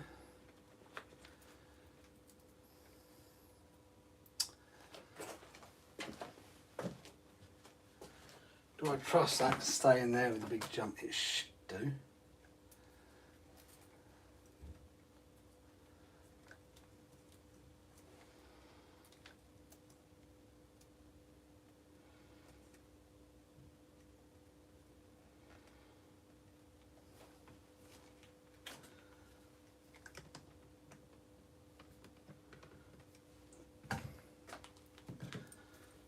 See what I'm doing. I like working out here as well because there's more light out here, believe it or not, than in the other room. More direct light over me. There we go. Hopefully, plugged in the right way around. The fan to work.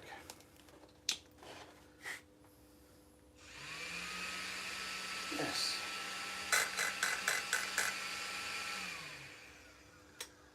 We have power.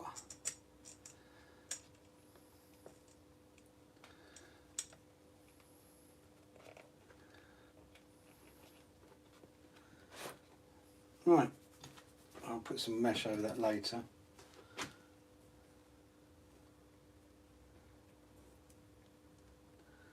It goes in there, it gets eaten. That's all there is to it. Can't find any settings on a good RC. How do you mean, Dan? On a good RC ESC settings? I've bought for Callum's new car, you guys haven't seen yet, I bought a Sky RC Toro. A great RC, but you can't change anything without a buying an additional link tool.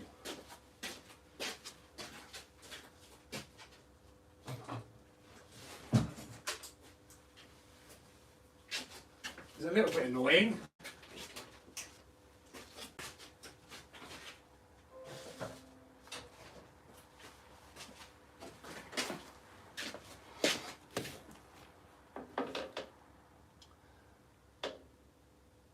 A water slide decal was brilliant, but these weren't water slide.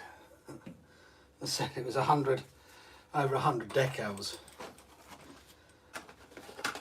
It was a massive task, which I did. I did ultimately have fun doing it. Don't tell Jack that if he's listening. Just watching and seeing the end result.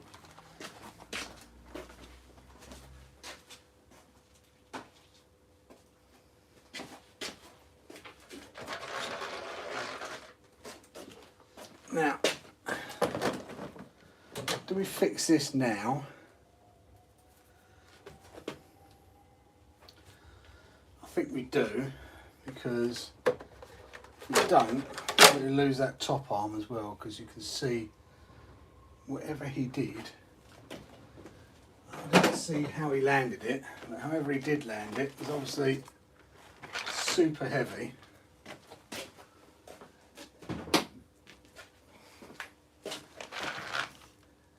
Because it's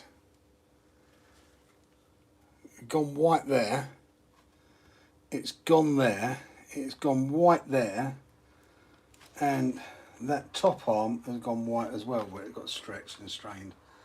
So whatever it was he did, I don't know, but it obviously took a right old landing there. But the good news is the Vitafone front bulkhead held up, from what I can see. So I fear if we don't fix this arm, which has gone white there as well, it's gone white there, there, whatever this arm did, and it's split there, it took a hit. So we will change that out.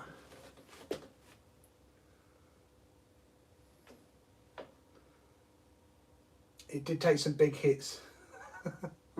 Was that last Sunday he did it? I was probably sitting chatting when he did it. Huh? Oh, Jack. Oh, what, Jack? You still listening then? Is the X-Max worth the money? Yes. I wish it wasn't as much as it was. It's our second favourite RC.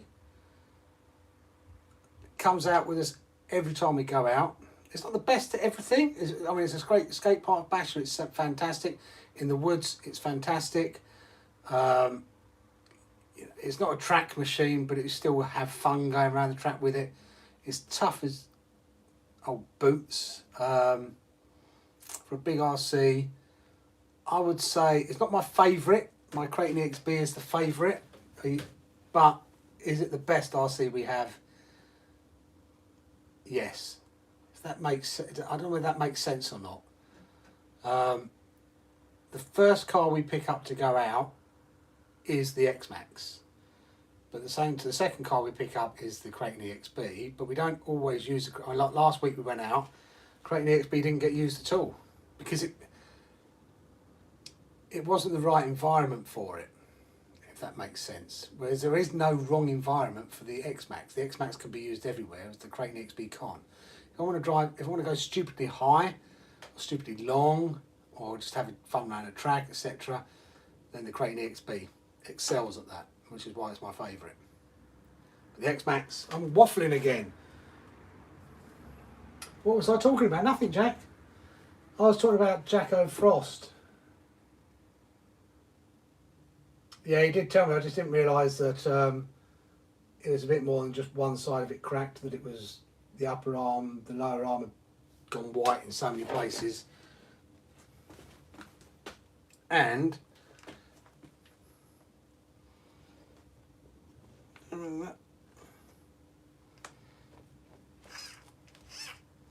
actually, I think that's bent on both sides, so maybe that's supposed to be bent. Probably not, he's probably bent it, but...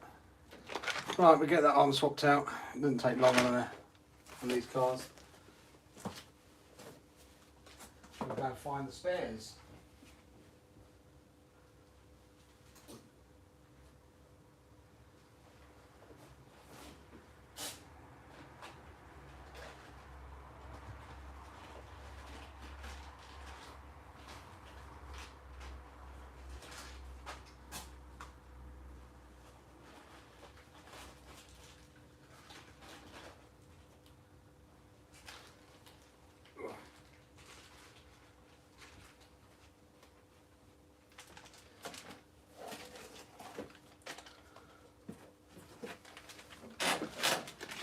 I have spares. Have to go blue.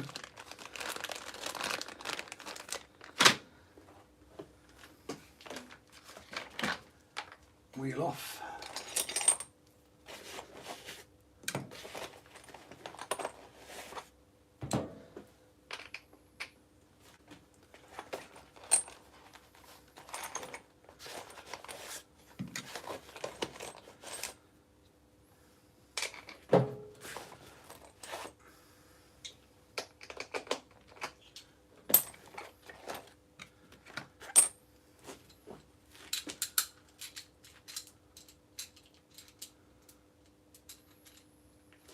I was saying, a brilliant driver you are, Jack.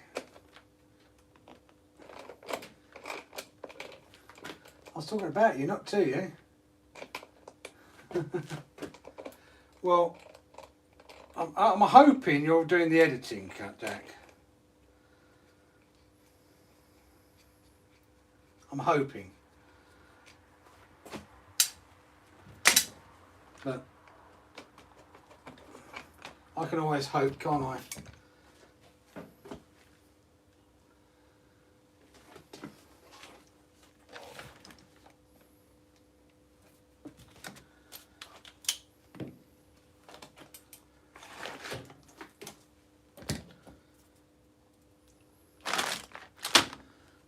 Where's that gone? Okay.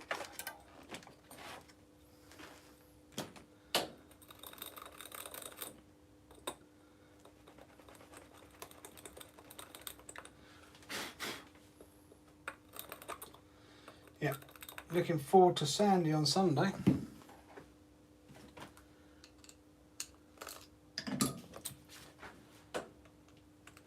Although, no doubt the cars will come back filthy.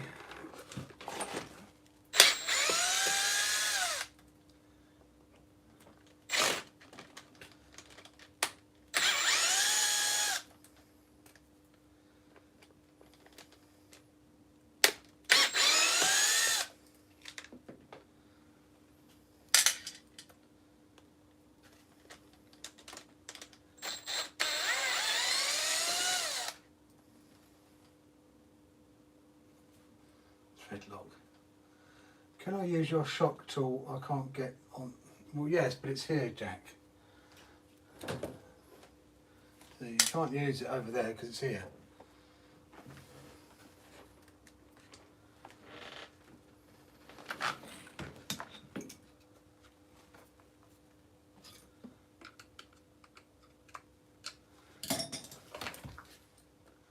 You can use it once the edit's done.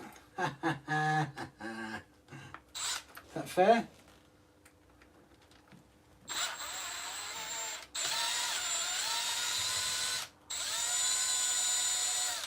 Oh.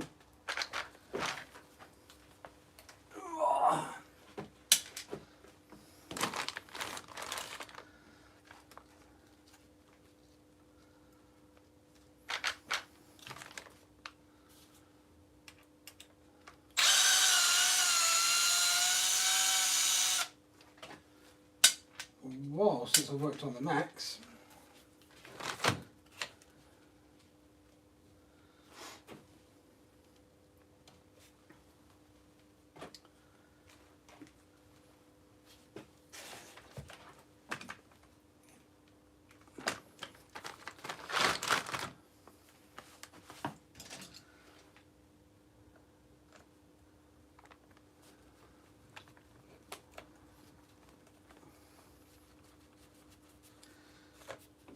I should race someone, change an armour arm versus change a X Max or a Max arm.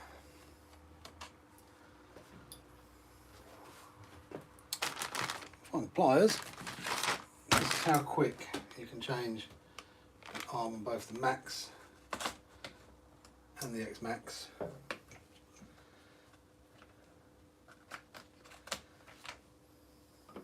Oops.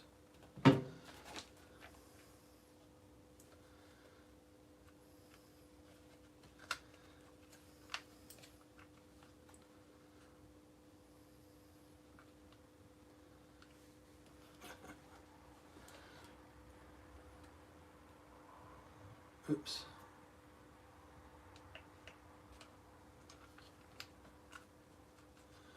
Yeah, need a new bit there, broken that, never mind.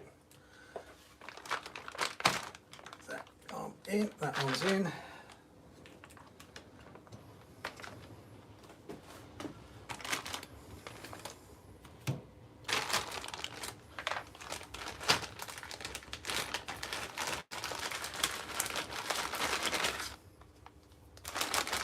Which side do I need? That one there. I will keep this broken one because it's not fully gone. but just in case it breaks while we're out, and then we would have a spare one. Oh, my back.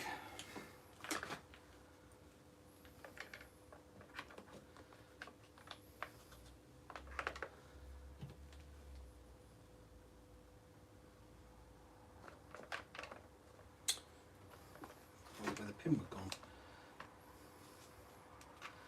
Pin in.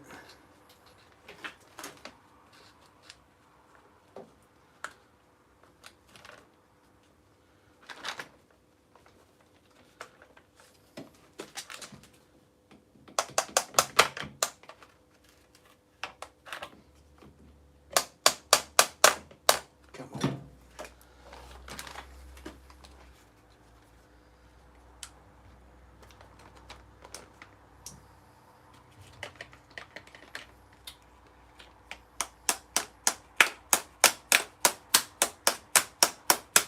Come on.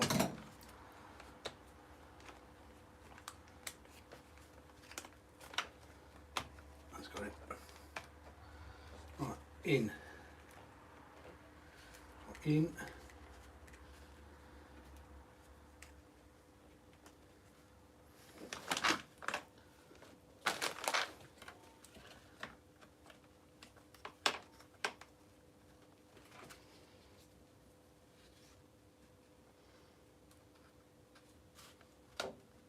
On.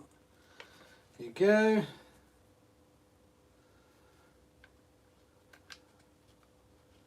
On that bit goes, in that bit goes.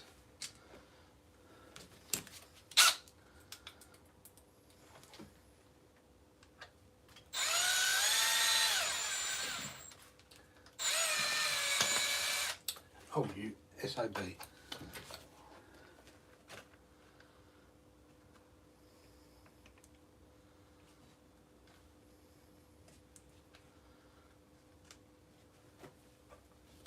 We do it like that.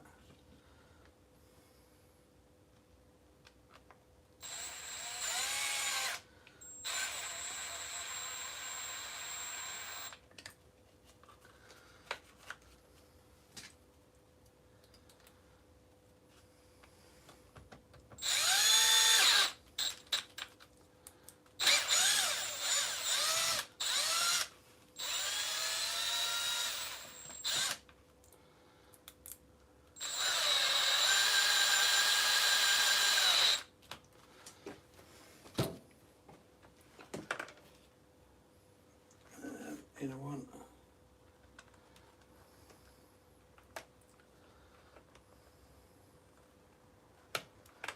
Come on. Supposed to show people how quick it is to change an arm.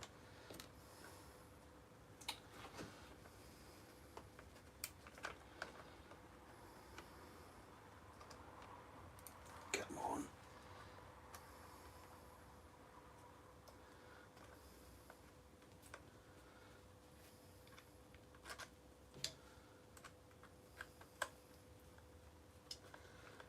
Shade Tree RC, hello, how are you? Len and Tyler, evening.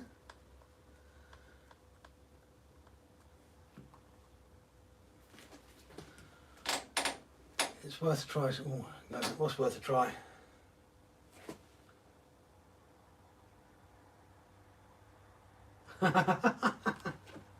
Thanks, Revo. Please, can I have a spanner, David? We'll have to see. Can't have too many people with spanners, unfortunately. True Russell, quiet a kid doesn't get candy, as a saying. I've heard it. How are you? Hey guys, I have a question. The servo stopped working on my Limitless a while back. Send it to Motorsport. They sent it to manufacturer. Will they repair it or send a brand new servo? Normally, you'd get a brand new servo. They won't repair it. They normally just give you a new one. If it's faulty. I don't know how. Normally, they're quite quick, Motorsport as well. So I don't know how long ago you sent it. I know Logic are a bit slow at the moment. I do know that. Because I've the Outcast 8S servos with them at the moment. They're saying they can't find anything wrong with it. But I know there's something wrong with it because it wouldn't turn the car. So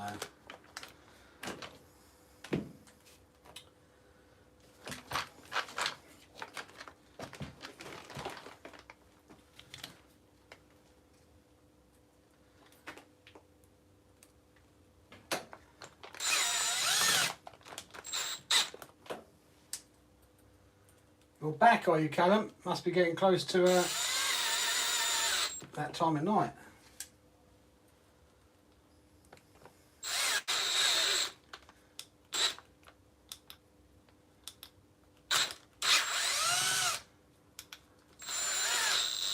Come on.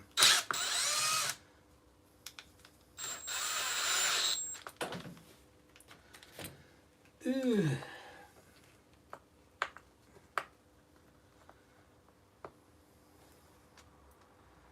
This one with that one.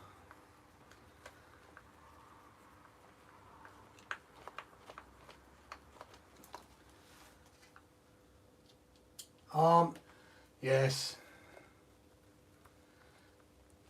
Placing the arm you broke. Oh my God. Oh, mate.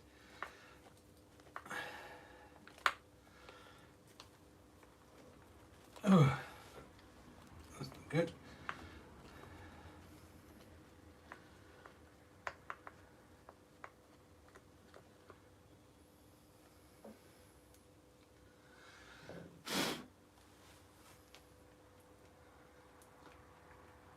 It wasn't broke, but it was close to being broke, Callum, so best to be safe than sorry is what my view was.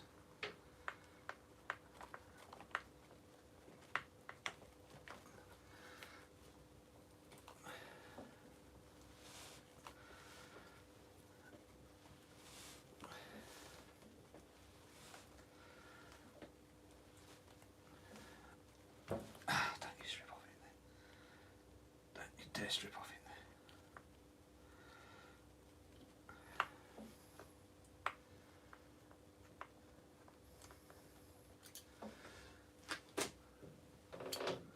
Have I showed? No, I haven't. I've got an issue with it, Callum. The ESC doesn't appear to be working. I have contacted the guy. He hasn't responded yet, I don't think. So, I don't know whether you're over this weekend. We might have to take it back to the shop, which would be a bit annoying. Come on. No, you're... Don't you dare.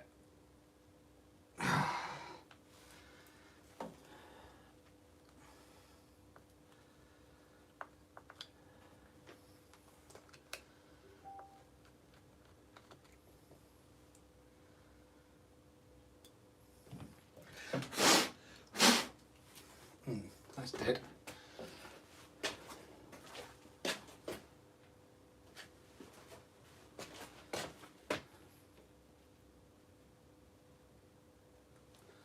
I do the same job, just a bit shorter. Might do the job better actually. Oh, come on. It's cross-threaded in there, but not a lot I can do about it. Unless I get a shorter, even shorter one. Grind some of this one off, I suppose.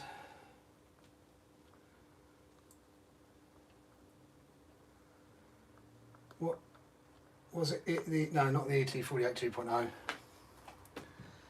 Sorry guys, I'm going to have to grind some of this off. So the Dremel's going to be going again, unfortunately. I managed to cross thread, so a bit of a pain. I don't think I can go in.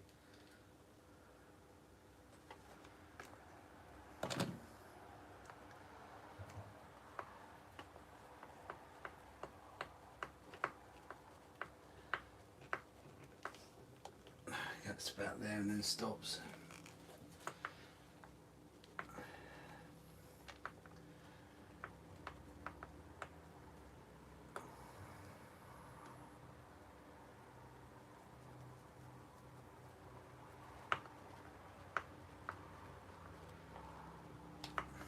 Only problem with aluminium. Oh, okay. Yeah, it was only if you were close by, the boys could have got the mount up to you before Sunday, that was all.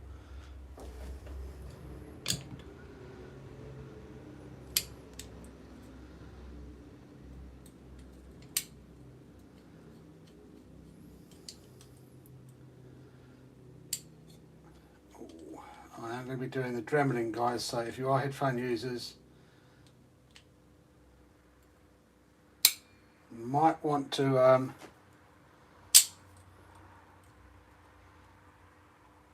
turn your headphones down.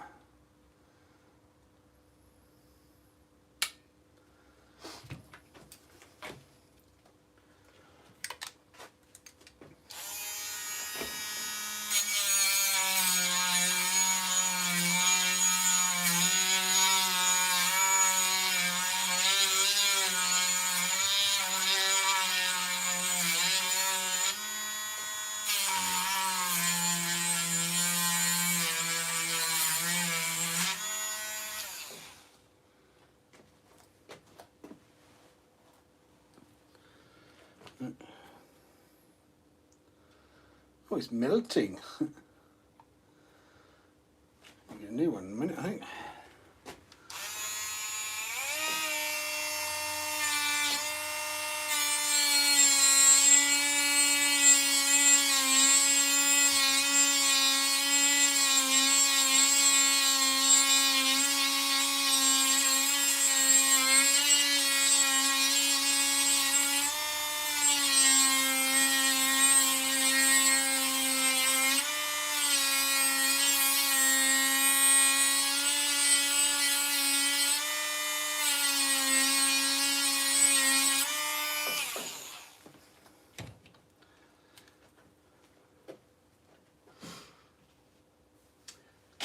G-U-R-U-R-C, evening, how are you? The tone was out of the way. Probably was a bit loud. See you later, big and cool RC school. Not that loud, okay. Well, I just have to give a warning. I do forget sometimes.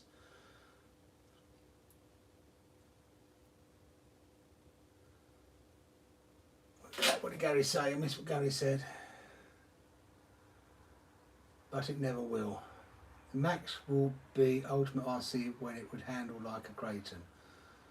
But it will never handle like a Creighton. You get two extremes. You get ones that handle, ones that can bash. You know. Really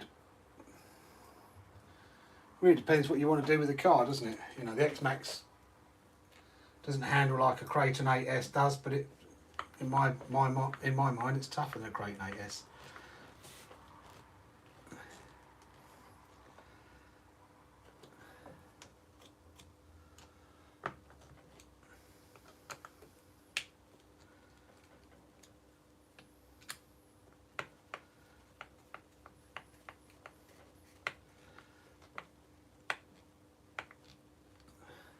Enough off of that. Might just slide a bit more off of it. Dave, I'll be better off now, guys. See you later. I can't stay longer, but you have an amazing night. And you, Len and Tyler, thank you for coming by.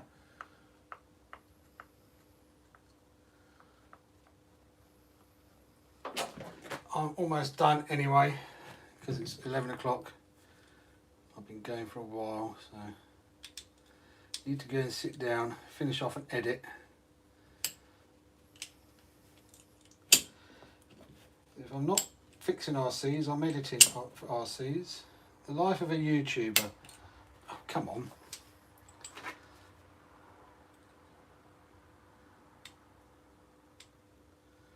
Did you all see the sparkage though? That's the question.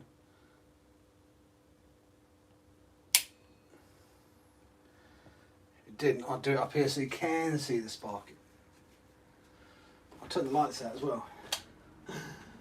Is that wise? Probably not, you can't see anything now, can you?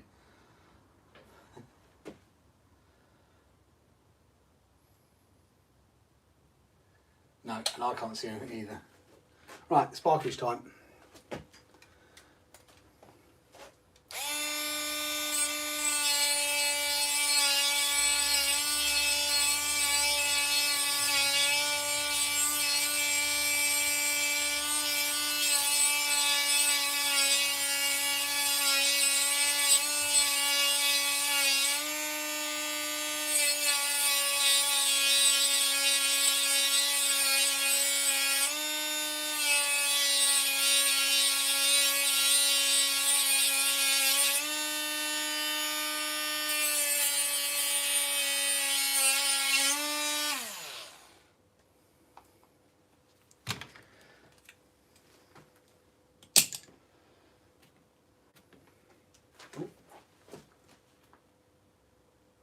have another storm coming in.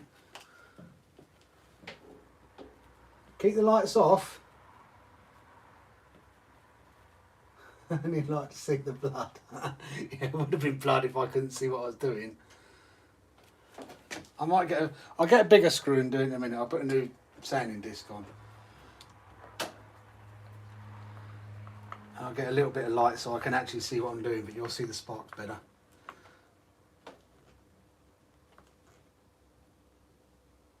That's better. Happy with that now. Wheel. On. Nut. On.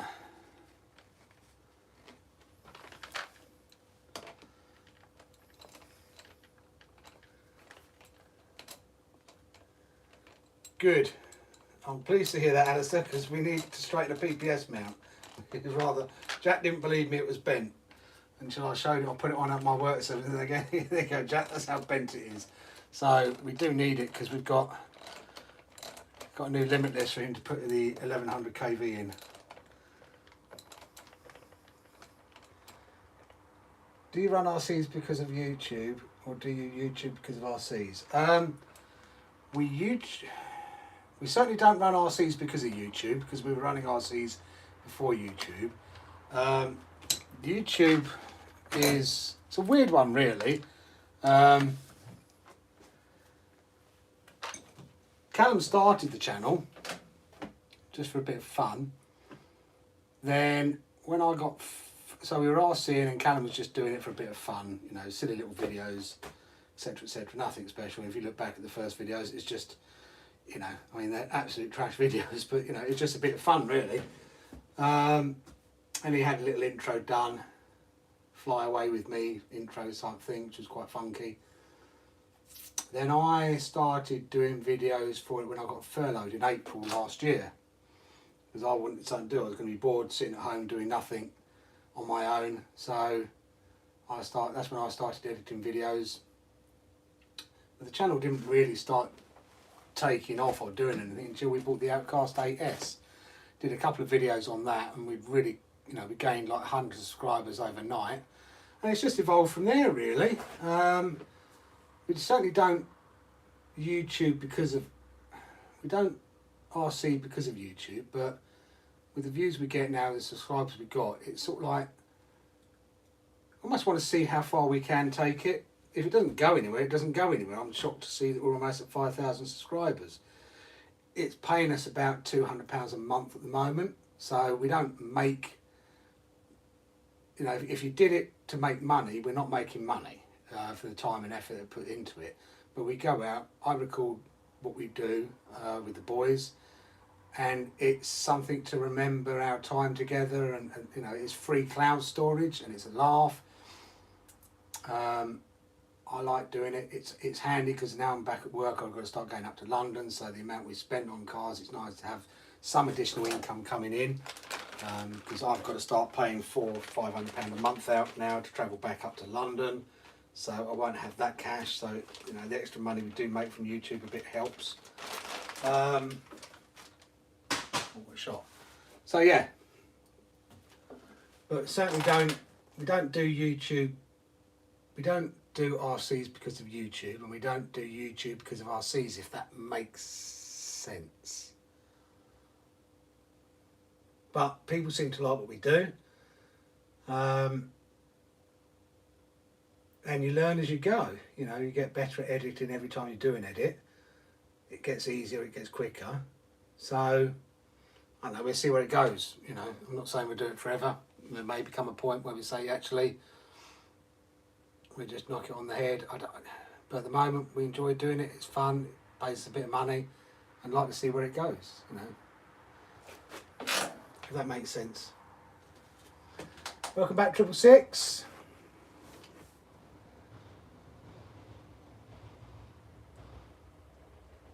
Oh nice. How old's the little one tomorrow?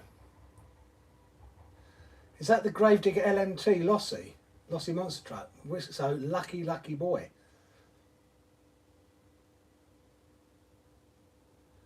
I love showing everyone RC madness. Something always happens. Yep, 6 tomorrow. Is that why you're 666 RCs? Wow, 6 is getting a monster truck. Lucky boy. Don't let my boys know that, please.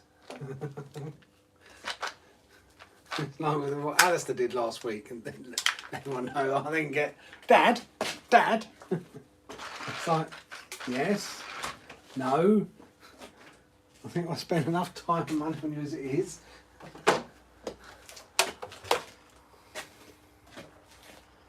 Right. Max fixed. Take the XB fixed.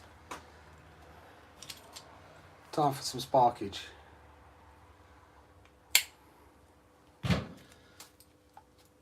Change the pad out.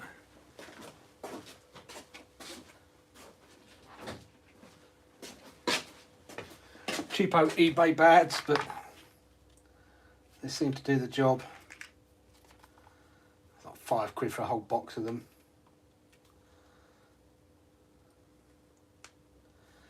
Not the best ones in the world, but that's it. They do what I need them to do.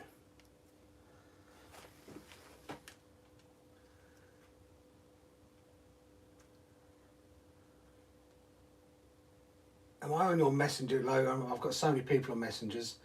It should be. Who are you getting it from? Are you getting it from Model Sport Wheel Spin? What I don't want to do is tell you to buy something you don't actually need. So it's worth checking, double checking. I'm 99.9% certain the new EXBs come with a 23 servo horn. Because it even says, and I've seen lots of people on Facebook post about it, and if you look at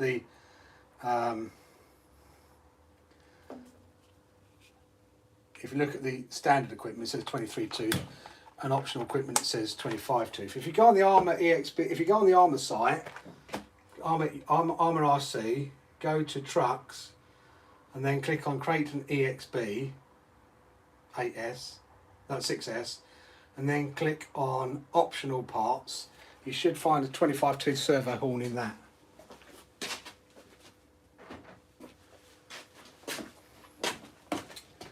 Right.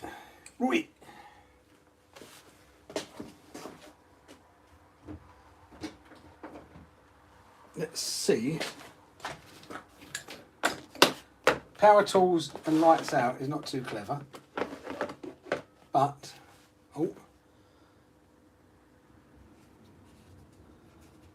Model Sport, yeah, double check with Model Sport, but let's see if I can see what I'm doing here. I can't see what I'm doing. Oh, my little torchy up there. It's not.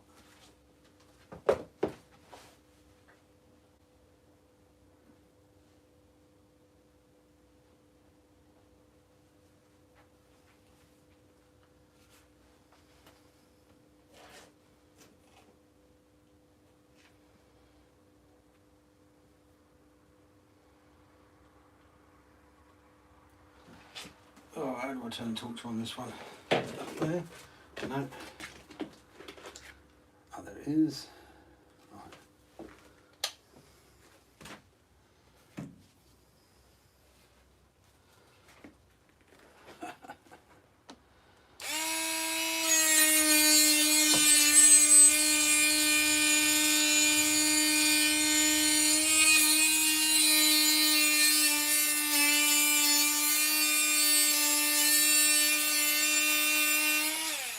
Can you see that okay?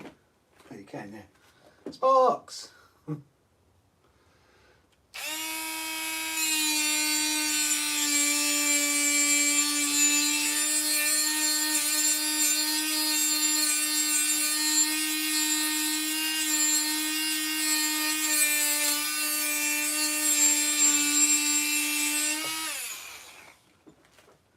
It's for all the kids around.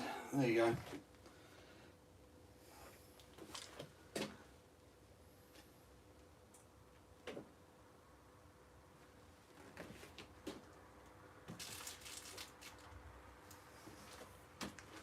Don't say you don't have fun here. Okay, I'll send you a link.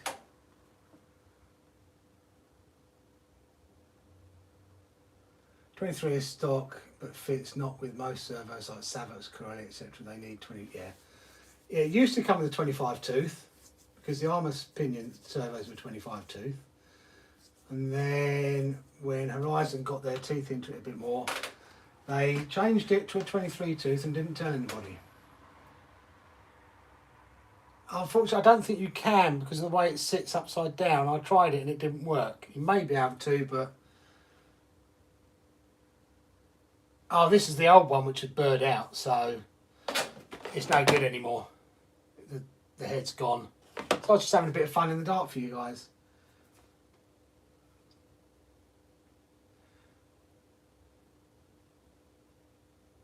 No, the DS, it depends on what certain, the DS 25, 32, 24, 25, 32s, whether they come with the aluminium servo horn. I'll send you a link. In fact, I'm going to go and sit down because it's time to go. Anyway, my battery's almost out of charge. So it's that time of day when we go sit down at the PC for 5 seconds.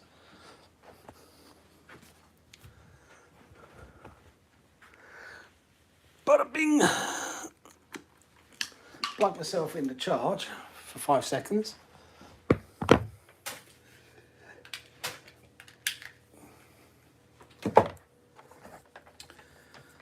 Oh, orientation is locked. I know it's locked. Hoping that started charging.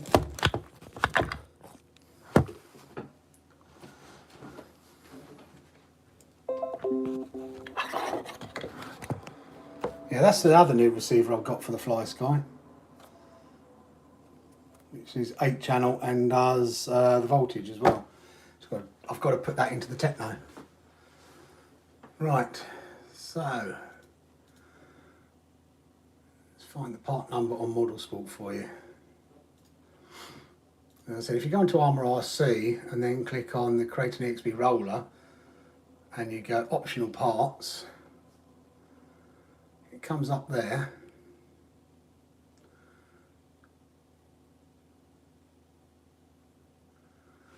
Ooh, they've been naughty on this actually. They're saying the Spectrum one on the optional parts.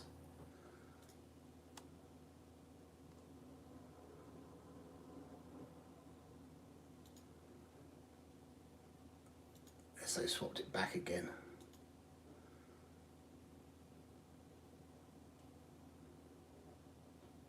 Even under that.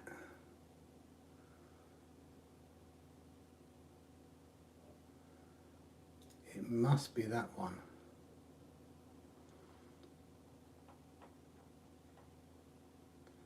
Although it doesn't say 25, they used to say 25 tooth on it. My location, no, I'm not in the USA, so maybe that's why.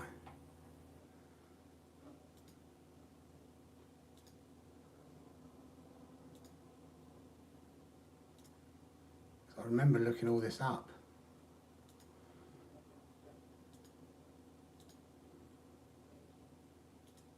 Optimus Energy. You switch supplier. Laura's RC, I'm good, how are you?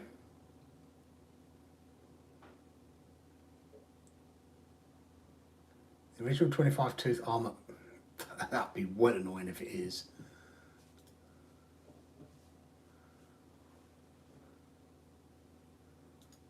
That wouldn't surprise me because everyone's buying it up because it doesn't come with the car now.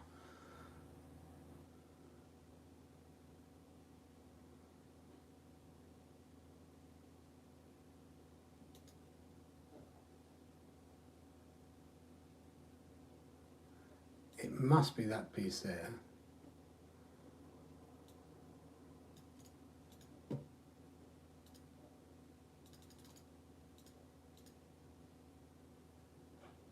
Yeah, out of stock, expected 20. I said that's so naughty of Horizon. So naughty of them. Out of stock, expected 25th of June.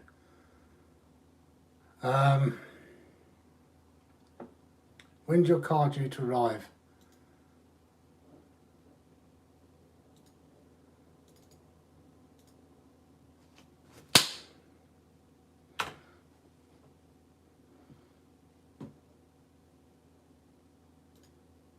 much the Model Sport normally charge for it. It's probably some silly price as well. £18?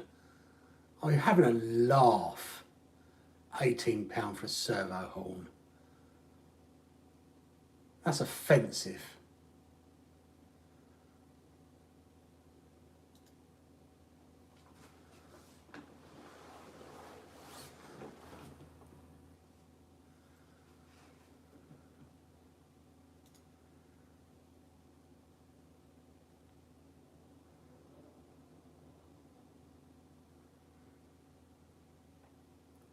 It looks like Make It Build It have got it in stock for $16.90.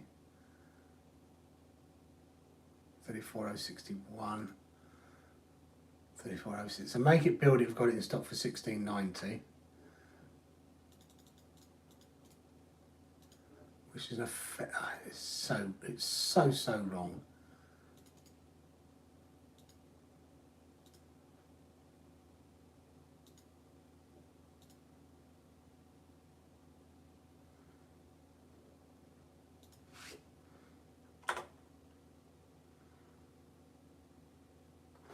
That's on Make It Build It. I'll see if I can find it anywhere else. It's just, to me, it's wrong that they started doing that. Funny enough, the 23 tooth one comes with Spectrum plastered all over it. Can't think why.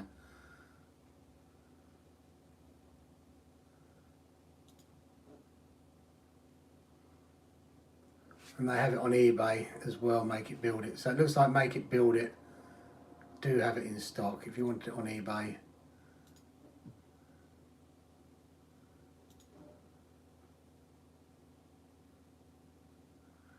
Yep, I know, Shady. That's why I find it offensive at that price. That's too long, that one. You know. I bought a servo for 10 quid that came with 2 aluminium servo horns.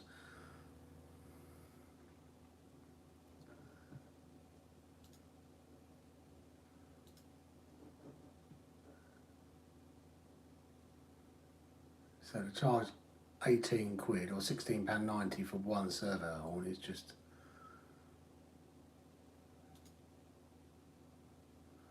And Model Sport don't have it until the 25th of June.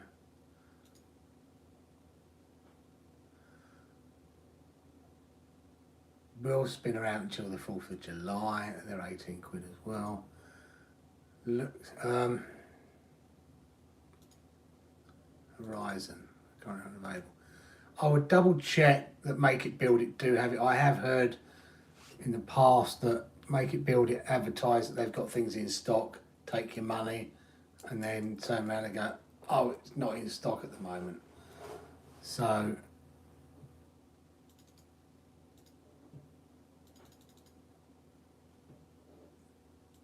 double check that they do have it in stock.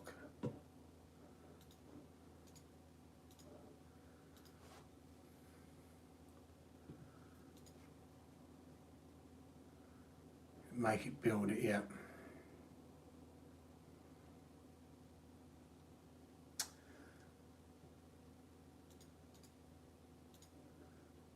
This is the Make It Build It link if I can. Yeah, that's the eBay one. Speak to them first though, Logan.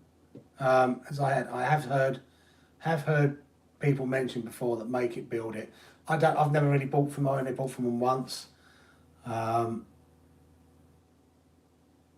it's worth checking that they... Oh, excuse me, just give them a ring and make sure they have got it in stock, because I have heard people say that they say they've got stuff in stock and they haven't. You're trying to wind me up now, Jack. You've come on the line to wind me up, but I can see you updated the editing project at 2109, at 2206 and at 2216, so I know you've been editing. Thank you.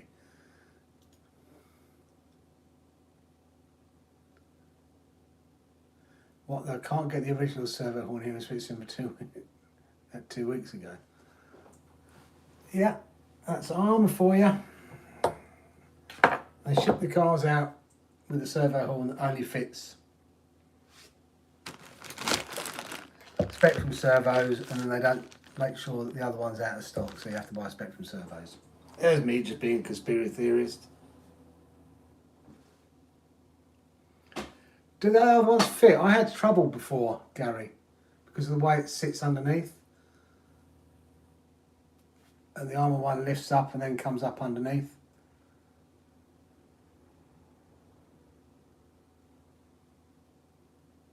I tried to fit the one that came with it once and it just wouldn't work.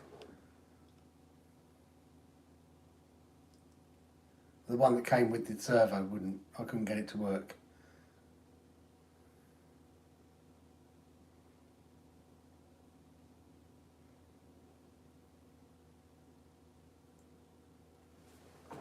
But if it, I'm gonna go and try now. You got me puzzled on it. Cause I'm sure I did try once, and I couldn't get it to work because I thought I just used the servo horn that came with the servo.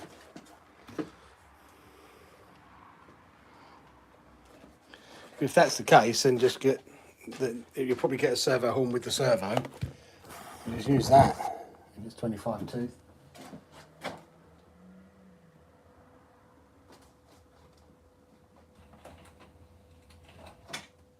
I can find a servo horn.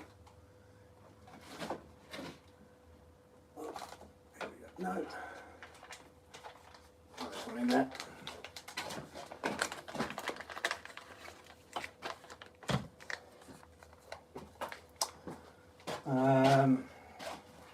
DXB.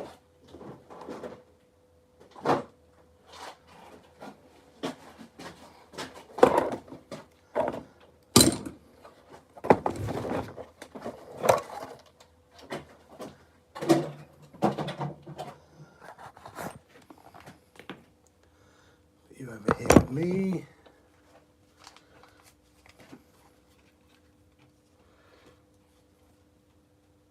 Yeah. As I thought, unless you can bodge it somehow, the way they do it, I mean, in theory, you could do what I did on the Techno. You could use a stock servo horn, which would then bring that. Let me try and explain. If you guys can see.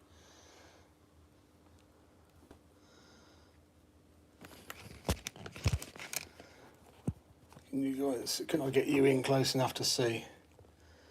Right, get this wire out of the way. Can. Right, okay.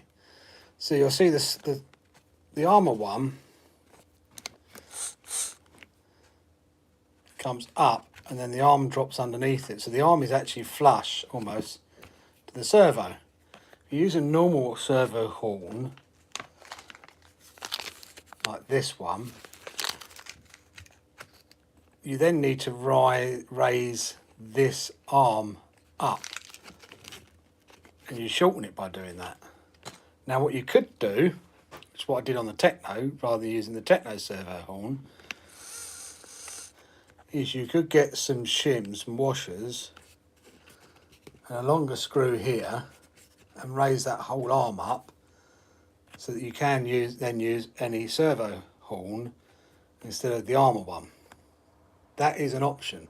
So if your servo does come with an aluminium horn, you could do it by sitting it on the top, raising this up, like I have. I'll just get the Techno out for you. You can see what I did on that as an example, and then I will go back to the V6. Dump you down there for a second.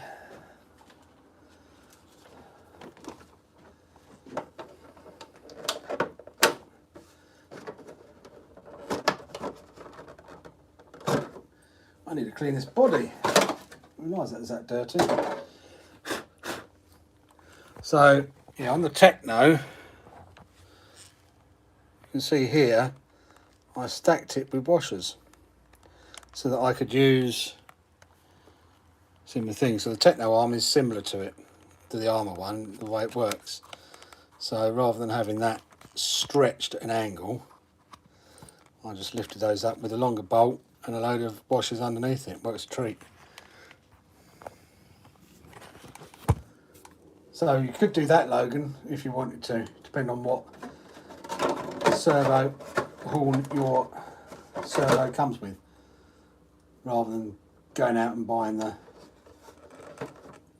Armour one for 16 quid.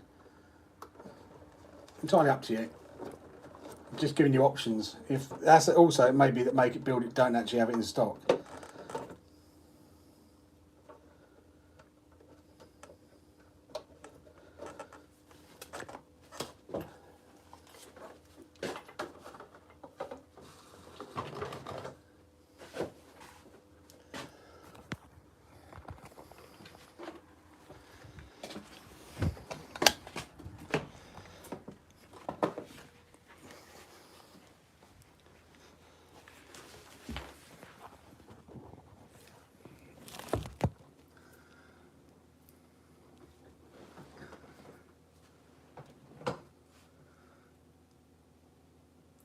The Banggood servos are a good upgrade for the Armour 3S.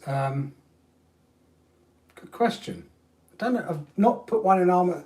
I haven't had to put one in Armour 3S, so I don't know whether they fit. Again, the same issue applies.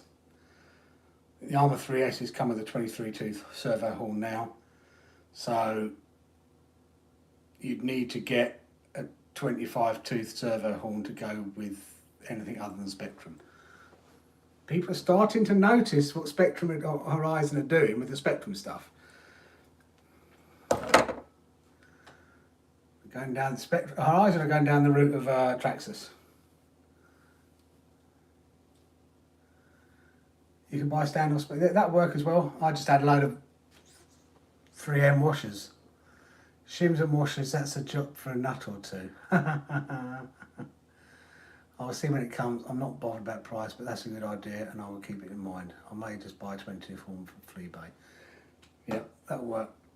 Just make sure it's in stock, Logan, because, as I said, the only people that seem to have it in stock is Make It Build It, and I have heard people in the past say they take your money, it says it in stock, and then they say it takes 4 weeks to ship because it wasn't actually in stock.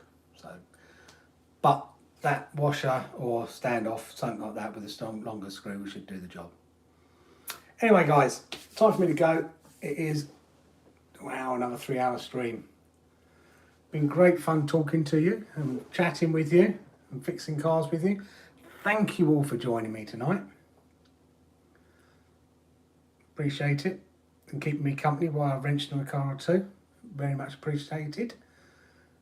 And take care. Stay safe, as I always say. And I'll see you on the next one. Thanks, John Rich. There's no problem, Logan. Take care. Thank you for watching. If you didn't watch, I wouldn't have anybody to stream to. So, thank you. It's a two-way street. Night, everybody. I keep going to do it on my PC, but it's on my phone. I have to turn it off. Night, night.